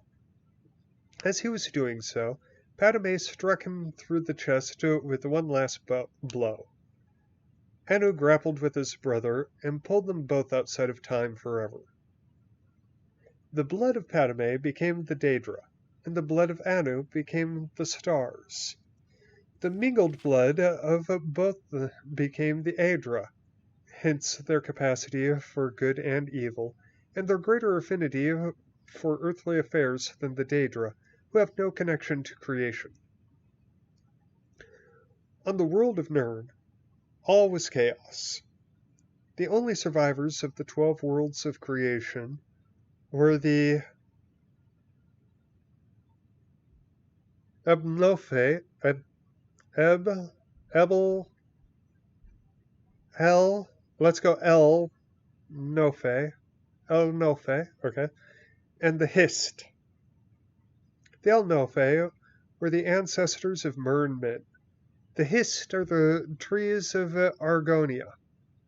Nirn was all land, with interspersed seas, but no oceans. A large fragment of the El Nofe world landed on Nirn, relatively intact, and the El Nofe living there were the ancestors of the Mer. These El Nofe fortified their borders from the chaos outside, hid their pocket of calm, and attempted to live on as before. Other El Nofe arrived on Nirn, scattered amidst the confused jumble of the shattered worlds, wandering and finding each other over the years. Eventually, the wandering El Nofe found the hidden land of Old El Nofe, and were amazed and joyful to find their kin living in the splendor of ages past. The wandering El Nofe expected to be welcomed into the peaceful realm, but the old El Nofe looked on them as degenerates, fallen from their former glory. For whatever reason, war broke out, and raged across the whole of Nirn. The old El Nofe retained their ancient power and knowledge, but the wanderers were more numerous and toughened by their long struggle to survive on Nirn. This war reshaped the face of Nirn, sinking much of the land beneath new oceans, and creating the lands as we know them, Tamriel, Akavir, Atmora, and Yakuda. The old El Nofe realm, although ruined, became Tamriel. The remnants of the wanderers were left divided on the other three continents. Many years later, the Elnofe of Tamriel became the Mer, elves, the Dwemer, the Deep Ones, sometimes called dwarves, the Chimer, the Changed Ones, who later became the Dunmer, the Dunmer, the Dark or Cursed... Wait, what? The Changed Ones, who later became the Dunmer... Wait, whatever.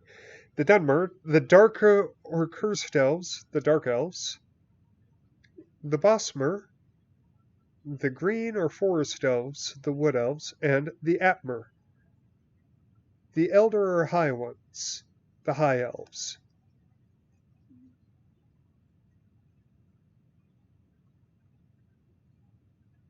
Groucho, I'm not even trying to pronounce that. On the other continents, the wandering Elnofe became the Min, the Nords of Atmora, the Redguards of Yakuta, and the Saci of Akavir. The Hist were bystanders in the Elnofe War, but most of their realm was destroyed as the war passed over it. A small corner of it survived to become the Black Marsh of Tamriel, but most of their realm was sunk beneath the sea. Eventually, men returned to Tamriel. The Nords were the first, colonizing the northern coast of Tamriel. Vodagulary. Gotcha now. Thank ya. Vodagulary, okay. It just looked like a cluster of random syllables. Anyway, the Nords were first, colonizing the northern coast of Tamriel before recorded history, led by the legendary Yezgormor. The 13th of his line, King Harold, was the first to appear in written history, and so the mythic era ended. Huzzah! A Dance in Fire, Chapter 1.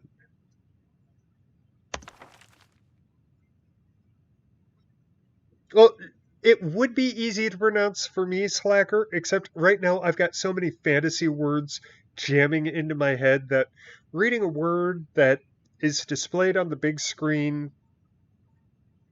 half a room away, no bueno. No bueno.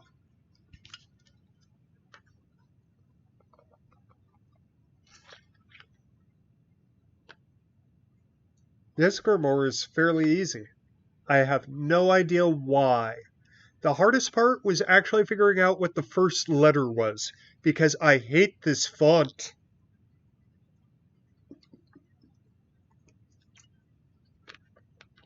I mean, it works for the book, but holy crap, do I hate this font.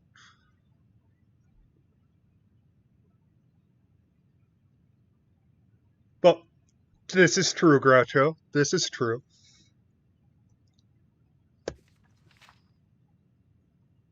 Scene, the Imperial City, Cyrodiil. Date, 7 Frostfall. Third Empire, 397. Third Empire, Third Era? Probably Third Era. It seemed as if the palace had always housed the Atreus Building Commission, the company of clerks and estate agents who authored and notarized every construction of any note in the empire. It had stood for 250 years, since the reign of Emperor Magnus, a plain fronted and austere.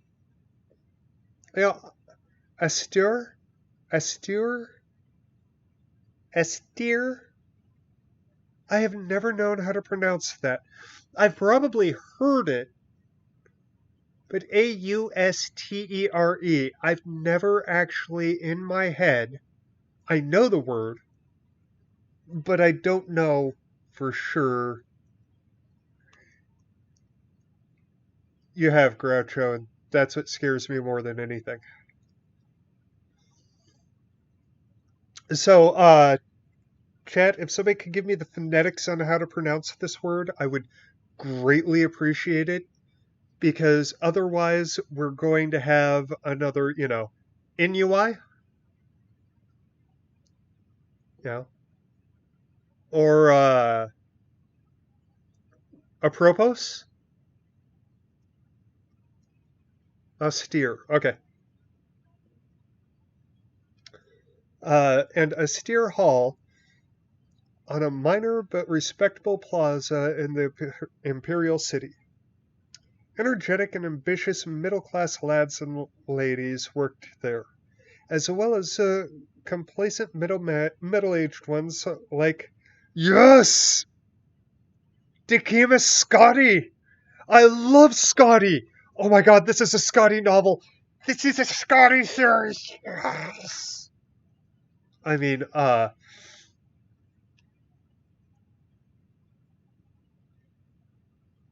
um,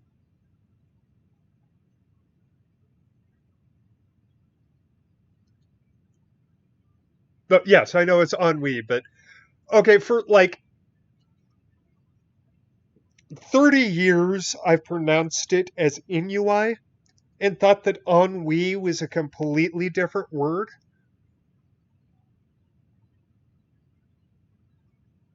Same way with apropos and apropos. Groucho was the one who taught me that was the proper pronunciation. So, yeah. Also, I like how I say Inui, and you actually figured out fairly easily exactly what word I was saying.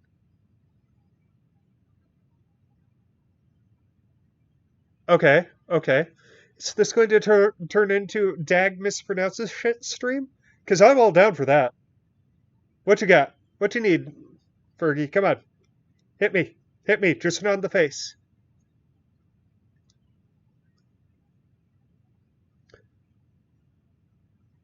What? Okay, okay. Hi, Ringo. Good boy. Okay, now why the hell did I say that?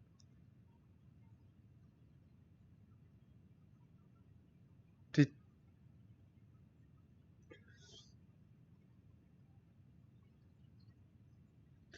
thank you. Everybody, when I say I pronounced it that way, everybody's like, well, that's a weird way to pronounce it. It's a weird word. I couldn't figure out. Yeah.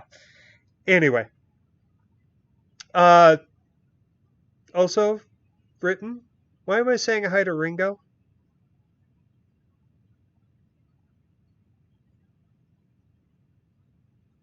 And why is Ringo a good boy? If if you could please, please, keeping in mind that there is a delay between what I say and what. Oh, hi Ringo, good boy, good boy. Ah, okay, okay, yeah, I have Discord turned off right now, so yeah. Anyway, good boy, Ringo, good boy. Okay, sorry. Where was I? Ah, Dicuma Scotti. Dicuma Scotti.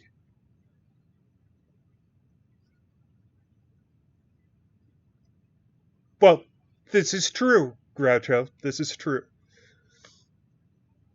Anyway, continuing on. Uh, no one could imagine a world without the Commission. At least of all Scotty. To be accurate, he could not imagine a world without himself in the Commission. Lord Atreus is perfectly aware of your contributions, said the managing clerk, closing the shutter that demar- demarcated Scotty's office behind him. But you know that things have been difficult. Yes, said Scotty stiffly. Lord Vanek's men have been giving us a lot of competition lately. We must be more efficient if we are to survive. Unfortunately, that means releasing some of our historically best but presently underachieving senior clerks. I understand. Can't be helped. I'm glad you understand, smiled the managing clerk, smiling thinly and withdrawing. Please have your room cleared out immediately. Scotty began the task of organizing all his work to pass on to his successor. It would probably be young Imbralius who would take most of it on, which was as it should be, he considered philosophically. The lad knew how to find business. Scotty wondered idly what the fellow would do with the contracts for the new statue of Saint Alessia, for which the Temple of the One had applied. Probably invent a clerical error, blame it on his old predecessor, Decumus Scotti, and require additional costs to rectify. I have correspondence for Decumus Scotti of the Atris Building Commission.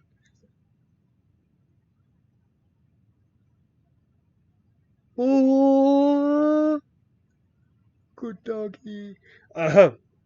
Scotty, look up. Scotty looked up.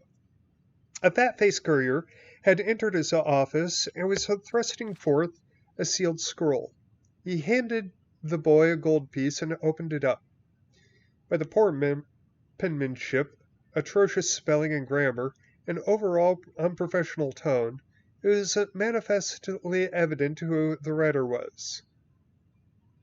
Leodes Jurus, a fellow clerk some years before who had left the commission after being accused of unethical business practices. Dear Scotty, I imagine you always wondered what happened to me. And the last place you would have expected to find me is out in the woods. But that's exactly where I am. Ha ha. If you're smart and want to make a lot of extra gold for Lord Atreus and yourself, ha ha, you'll come down to Villainwood too. If you haven't... Okay, points for an apostrophe, -80 for having it too early. If you haven't or have been following the politics here lately, you may or may not know that there's been a war. Been a war between the Boschmer and their residents and their neighbors elsewhere over the past 2 years. Things have only just calmed down, and there's a lot that needs to be rebuilt. Now, I've got more business that I can handle, but I need someone with clout. Yeah, I know, he actually spelled that route right, but spelled that route, oh my god. But I need someone with clout. Someone representing a respected agency to get the quill in the ink. That someone is you, my fiend. My fiend. Come ye meet me at the Mathura Pascos Tavern in the Villainwood. I'll be here 2 weeks, and you don't want to be sorry. Juris. P.S. Bring a wagon load of timber if you can.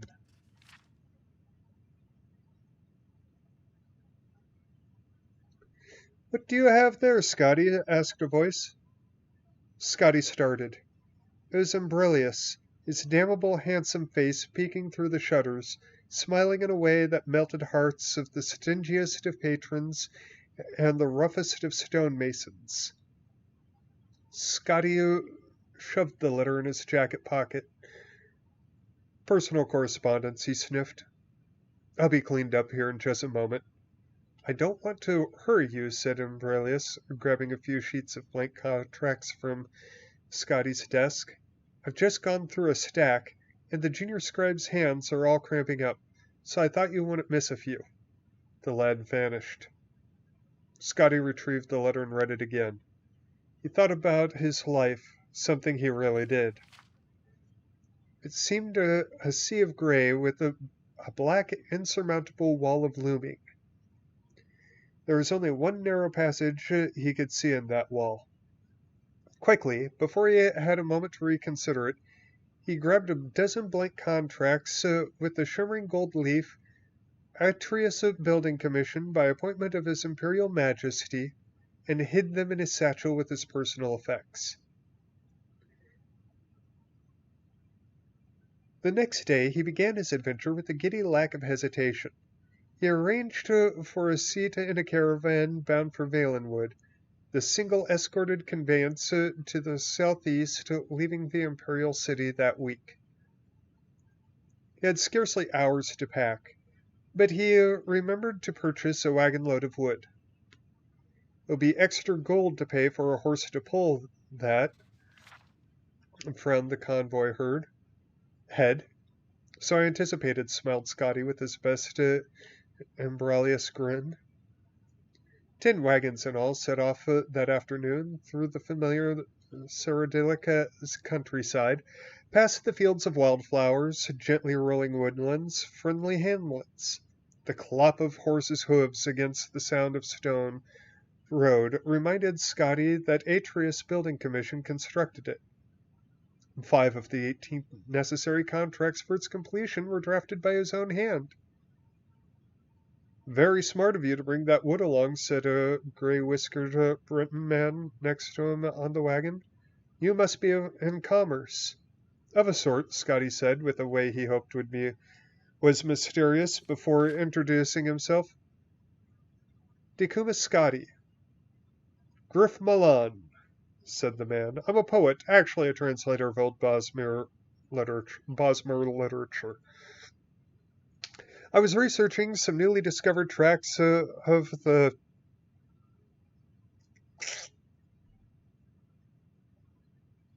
Minorid.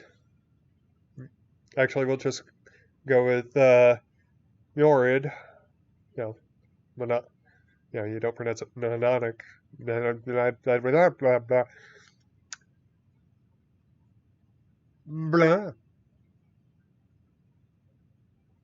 Blah. Mnemonic. Blah.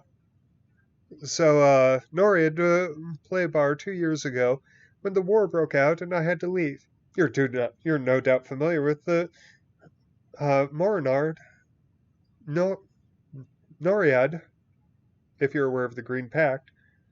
Scotty thought that the man might be speaking perfect gibberish, but he nodded his head. Naturally, I don't pretend that the Noriad is as much renowned as the fucking Welsh.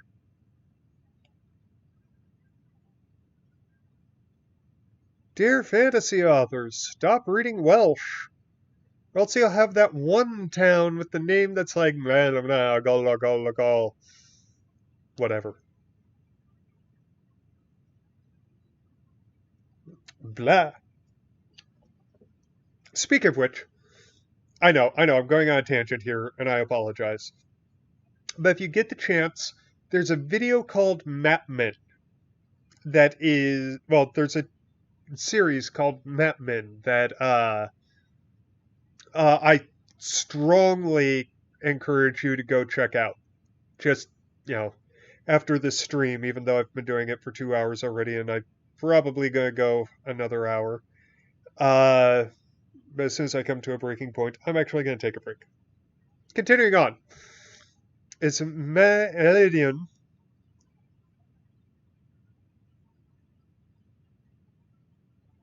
Yeah.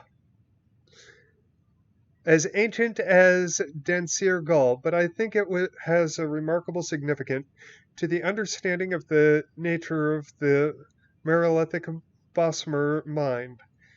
The origin of the wood elf aversion to cutting their own wood or eating any plant material at all, yet paradoxically, their willingness to import plant stuff from other cultures, I feel can be linked to a passage in the Minoran.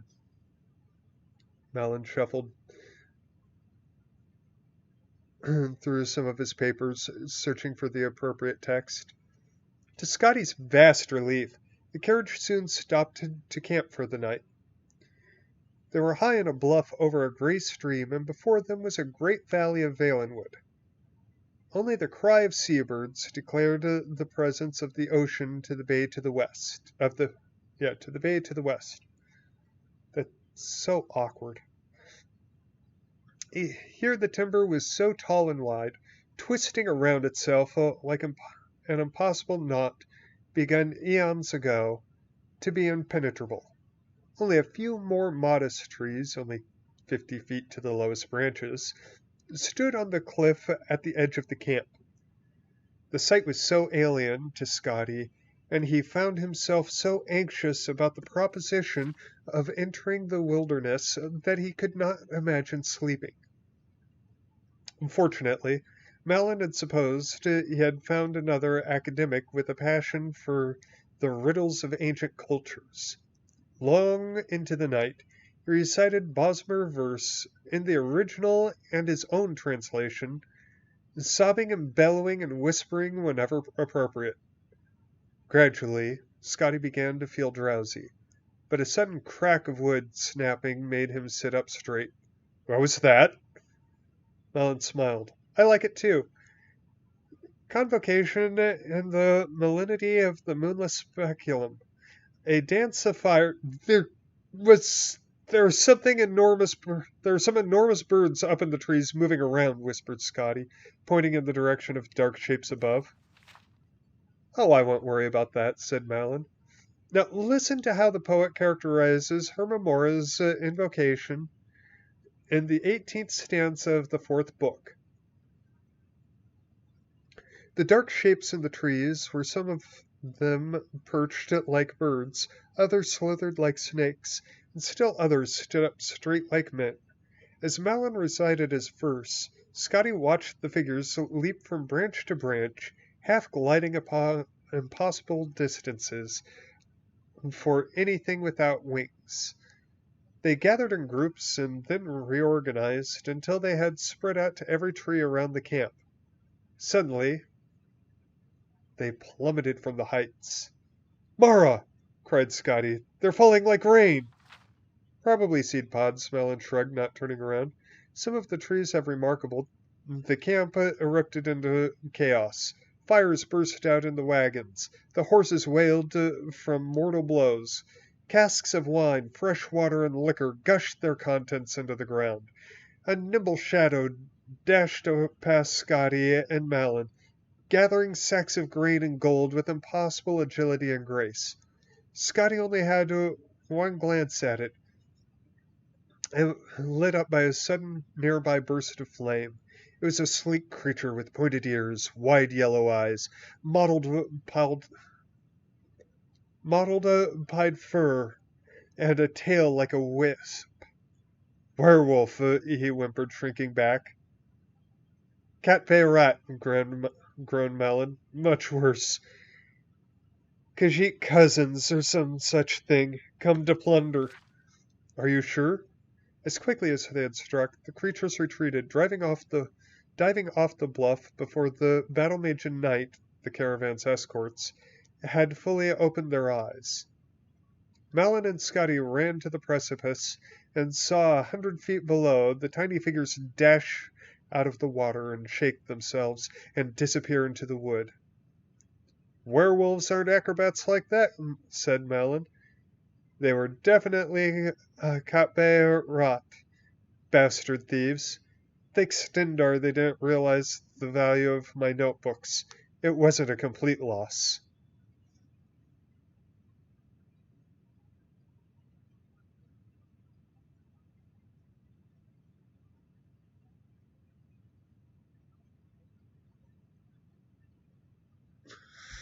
Okay, and with that, I am going to go ahead and step away for a few.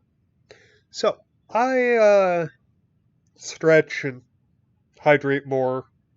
So yeah, I will be back here in just a bit.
So while I was away, I realized something very disconcerting. Uh, okay, good. Uh, it's in the lower 60s in my apartment. So rather than, do the smart thing and, you know, actually do something about it. Oh, right, I sat down. Uh, like, turn on the heat.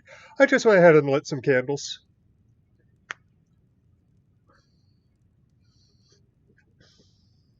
Yeah, werewolves are more of a brute force type of thing, you know?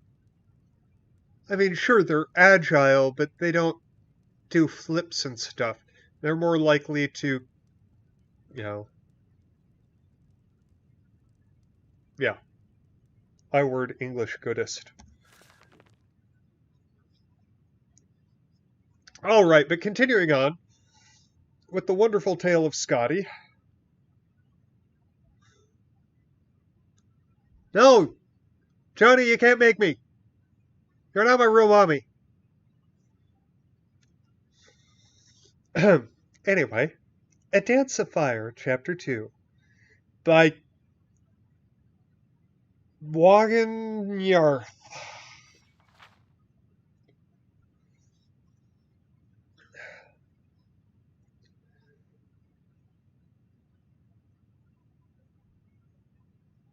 It wasn't a complete loss.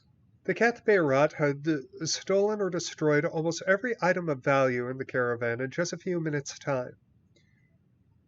Decumus Scottie's wagon load of wood he had hoped to trade with the Bosmer had been set on fire and then toppled off a cliff. His clothing and contracts were tattered on ground into the mud of dirt mixed with the spilt wine.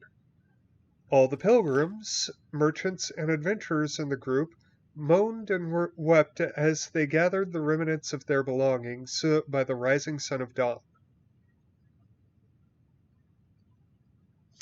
I best not tell anyone I managed to hold on to my notes for my translation of Menard Play Bar, whispered the poet Griff Malan. They'll probably turn on me. Scotty politely declined the opportunity of telling Malan just how little value he himself placed on the man's property. Instead, he counted the coins in his purse 34 gold pieces. Very little indeed for an entrepreneur beginning a new business. "Hoy!" came a cry from the wood. A small party of Bosmer emerged from the thicket, clad in leather mail and bearing arms. "Friend or foe?" "Neither," growled the convoy head. "Ah, you must be the Cyrodiilians," laughed the leader of the group, a tall, skeleton thin youth with a sharp, vulpine face. "We heard you were en route. Evidently, so did our enemies." "I thought the war was over," muttered one of the caravan's now ruined merchants. The Bosmer laughed again. "No act of war. Just a little border enterprise. You're going to fallen stuff?" "Yeah, fuck that." "I'm not." The convoy head shook his head. "As far as I'm concerned, my duty is done. No more horses, no more caravan. Just a fat profit loss to me." The men and women crowded around the man, protesting, threatening, begging, but he refused to step foot into Valenwood. If these were the new times of peace, he said, he'd rather come back for the next war. Scotty tried a different... Oh, wait. There's... Oh. Hey, General Matty, how you doing? Welcome to the stream.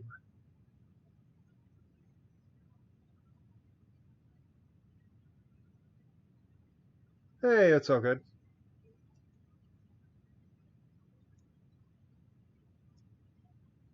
Ooh,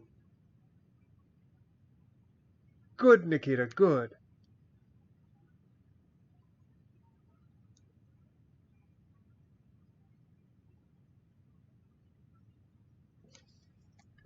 All right, continuing on. Uh, Scotty tried a different route and approached the Bosmer.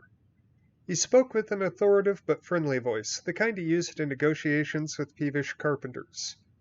I don't suppose you'd consider escorting me to Valanesti.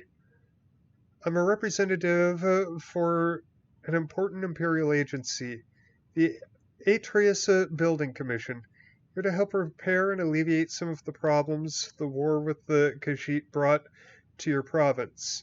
Patriotism, 20 gold pieces, and you must carry your own gear if you have any left, replied the Bosmer. Scotty reflected that negotiations with peevish carpenters rarely went his way either. 6 either people had enough gold on them for payment. Among those without funds was the poet, who appealed to Scotty for assistance.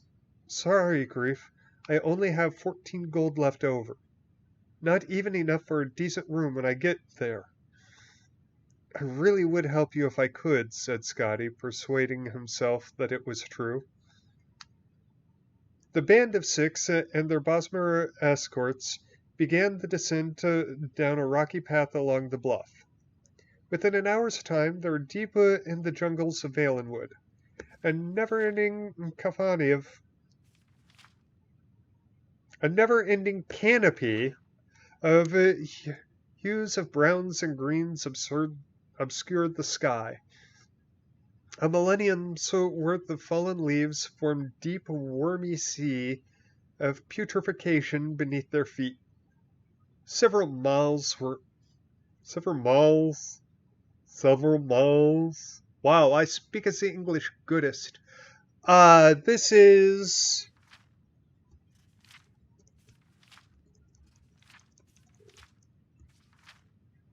Dance of Fire. I can't remember. Volume 2. Several miles were crossed wading through the slime. For several more, they took a labyrinthian path across fallen branches and the giant low-hanging boughs of ancient trees. All the while, hour after hour, the inexhaustible Bosmer host moved so fast the Cyrodiilians struggled to keep up and keep from being left behind. A red-faced little merchant with short legs took a bad step on a rotten branch and nearly fell. His fellow provincials had to help him up. The Bosmer paused only a moment, their eyes continually darting to the shadows in the trees above, before moving on at their usual expeditious pace. What are they so nervous about? Wheezed the merchant irritably. More cat Beirut? Don't be ridiculous, laughed the Bosmer convincingly. Khajiit this far into Valenwood? In times of peace? They'd never dare. When the group passed high enough above the swamp that the smell was somewhat dissipated, Scotty felt a sudden pang of hunger. He was used to 4 meals a day in the Cyrodiilic Empire. Hours of non-stop exertion without food was not part of his regime as a comfortably paid clerk. He pondered, feeling somewhat delirious, how long they had been trotting through the jungle. 12 hours? 20? A week? Time was meaningless. The sunlight was only sporadic through the vegetative ceiling. Phosphorescent molds on the trees and in the muck below provided the only regular illumination. Is it possible for us to rest and eat? He hollered to his host up ahead. We're near to Falanesti, came the echoing reply. Lots of food there. The path continued upward for several hours more across a clod of fallen logs, rising up to the first and then the second boughs of the tree line. As they rounded a long corner, the travelers found themselves midway up a waterfall that fell hundreds of feet or more. No one had the energy to complain as they began pulling up the stacks of rock, agonizing foot by foot. The Bosmer escorts disappeared into the mist. but Scotty kept climbing until there was no more wreck left. He wiped the sweat and water from his eyes. Take care! Valinesti spread across the horizon before him. Sprawling across both banks of the river stood the mighty Grot Oak City, with groves and orchards of lesser trees surrounding it like supplicants before their king. At a lesser scale, the tree that formed the moving city would have been extraordinary, gnarled and twisted, with a gorgeous crown of gold and green, dripping with vines and shining with sap. At a mile tall and half as wide, it was the most magnificent thing Scotty had ever seen. If he had not been a starving man with the soul of a clerk, he would have sung. "There you are," said the leader of the escorts. "Not too far for a walk. You should be glad it's winter tide. In the summer tide, the city's on the far south end of the province." Scotty was lost as to how to proceed. The sight of the vertical metropolis where people moved about like ants disorientated all of his sensibilities. "You wouldn't know of an inn called," he paused for a moment, then pulled Jarvis's letter from his pocket. "Something like Mother Pasco's Tavern?" "Mother Pasco's?" The lead Bosmer laughed with his familiar contemptuous laugh. "You won't want to stay there. Visitors always prefer the Asia Hall in the top bows. It's expensive, but very nice. I'm meeting someone at Mother Pasco's Tavern. If you've made up your mind to go, take a lift to Havel Stump and ask for directions there. Just don't get lost and fall asleep in the Western Cross." This apparently struck the youth's friends as a very witty jest, and so it was with their laughter echoing behind him that Scotty crossed the writhing root system to the base of the Falinesti. The ground was littered with leaves and refuse, and from moment to moment a glass or bone would plummet from far above, so as he walked with his neck crooked to have warning. An intricate network of platforms anchored to thick vines slipped up and down the slick trunk of the city with perfect grace, manned by operators with arms as thick as an ox's belly. Scotty approaches the nearest fellow at one of the platforms, who is idly smoking from a glass pipe. I was wondering if you might take me to Havel Stump." The mer nodded, and within a few minutes' time, Scotty was 200 feet in the air at a crook between two mighty branches. Curled webs of moss stretched unevenly across the fork, forming a shared roof for several dozen small buildings. There were only a few souls in the alley, but around the bend ahead he could hear the sound of music and people. Scotty tipped the Falantastio platform ferryman a gold piece and asked for the location of Mother Pasco's Tavern. "Straight ahead of you, sir, but you won't find anyone there," the ferryman explained, pointing in the direction of the noise. "Mourned us everyone in Havel Stump has revelry." Scotty walked carefully through the narrow street. Though the ground felt as solid as the marble avenues of the imperial city, there were slick cracks in the bark that exposed fatal drops into the river. He took a moment to sit down, to rest and get used to the view from the heights. It was a beautiful day, to be certain, but it took Scotty only a few minutes of contemplation to rise up in alarm. A jelly little raft anchored downstream below him had distinctly moved several inches while he watched it, but it hadn't moved at all. He had. Together with everything around him. It was no metaphor. The city of Falinesti walked, and, considering its size, it moved quickly. Scotty rose to his feet and into a cloud of smoke that had drifted around the bend. It was the most delicious roast he had ever smelled. The clerk forgot his fear and ran. The revelry, as the ferryman had termed it, took place on an enormous platform tied to the tree, wide enough to be a plaza in any other city.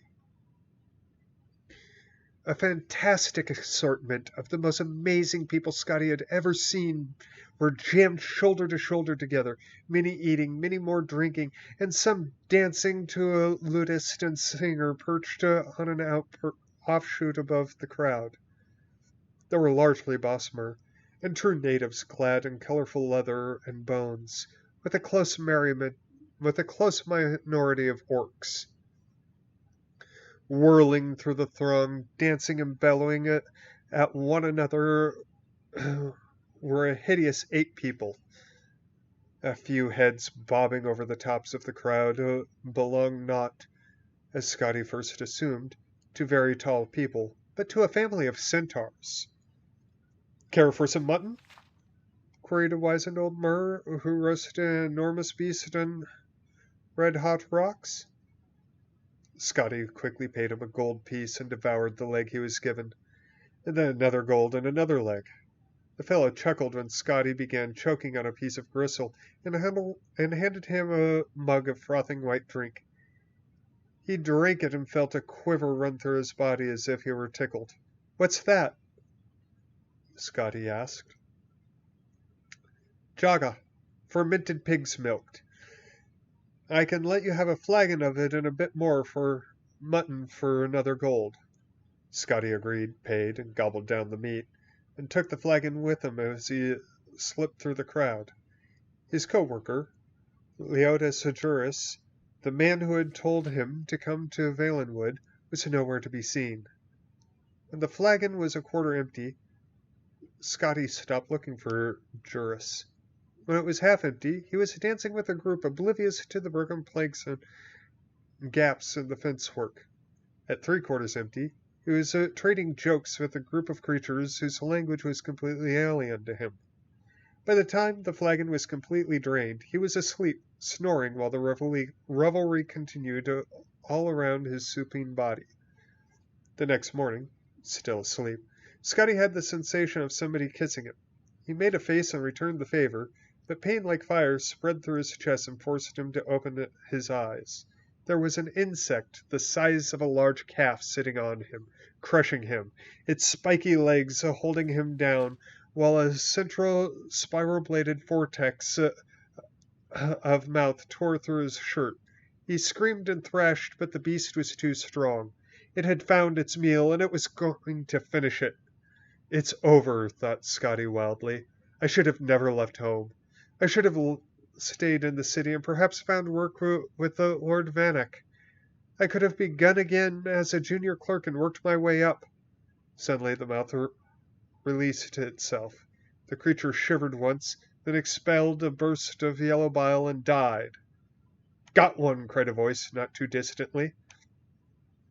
For a moment, Scotty laid still. His head throbbed and his chest burned. Out of the corner of his eye, he saw movement.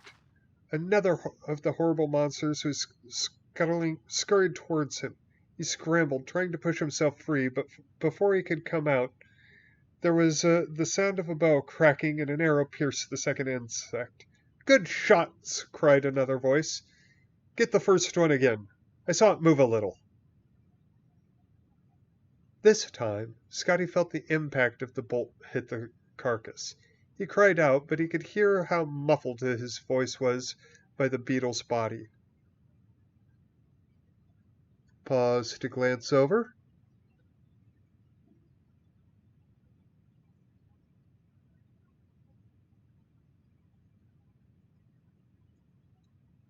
Yeah,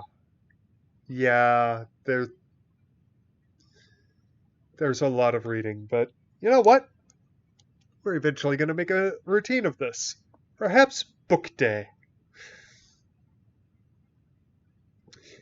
Cautiously, he tried sliding a foot out and rolling under, but the movement apparently had little effect of convincing the archers that the creature still lived.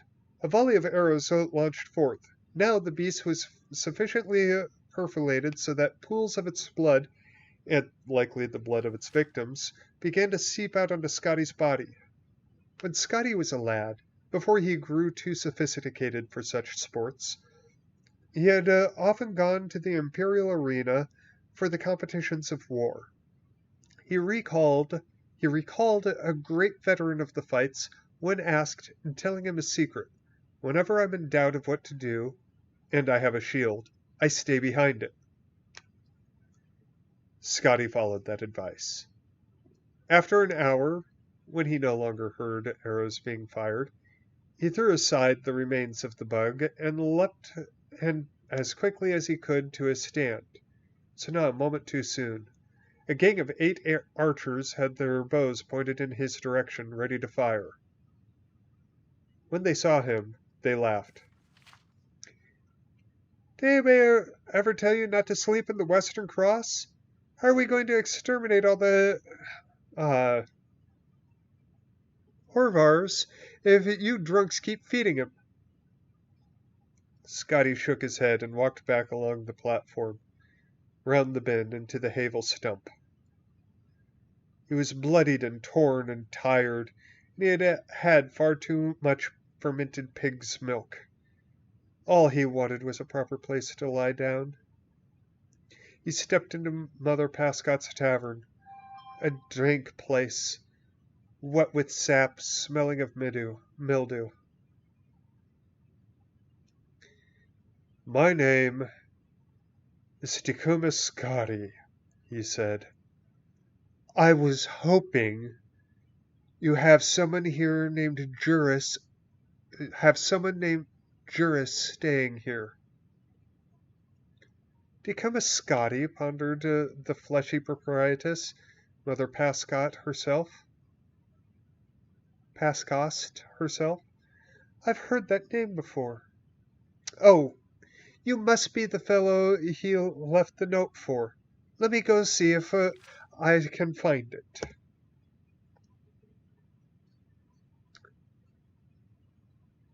And that, everyone, is the end of Book 2.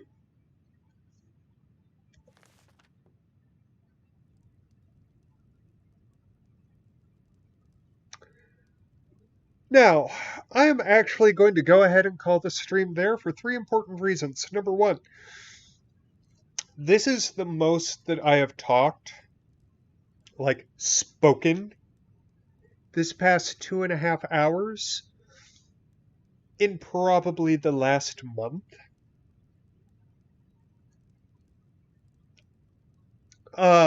Number 2, I am missing Book 5. And if there's one thing that I love, it honestly is the Scotty books. Any book starring Scotty, I'm just over the moon for. And I want to do this full series. I don't want to have to skip a book.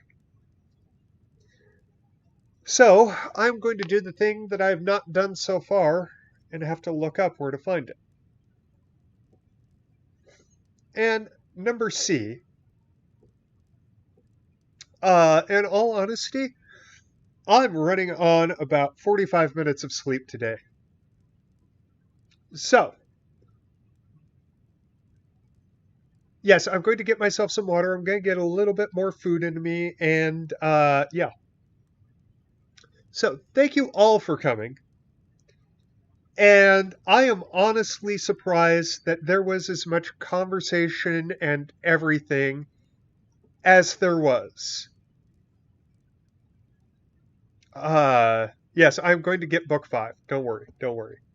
Because, yeah, we're on book 2 and 3, 4, 6. Yeah, I gotta fix it. Oh, 7? Okay, I gotta see how many books there are in this series. And, yeah. And thank you, Groucho, for completely flummoxing me and not saying a single. No, that was book two. Wait, two and B? It's possible, written. It's possible. Anyway, Groucho did not pun once, if any of you noticed it.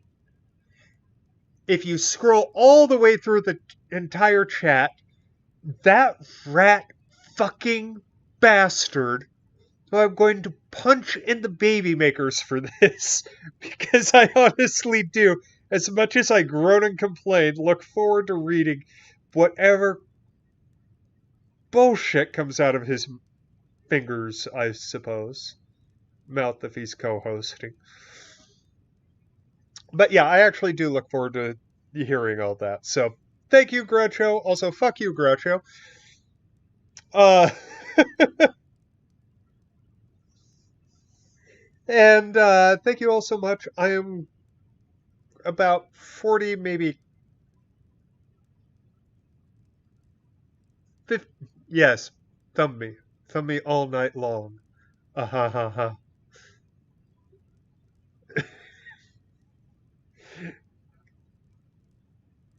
All right. Anyway, like I said, I will talk with y'all later. Thank you, written for. Yeah. Anyway, thank you all so much, and I will talk with y'all next time. Peace.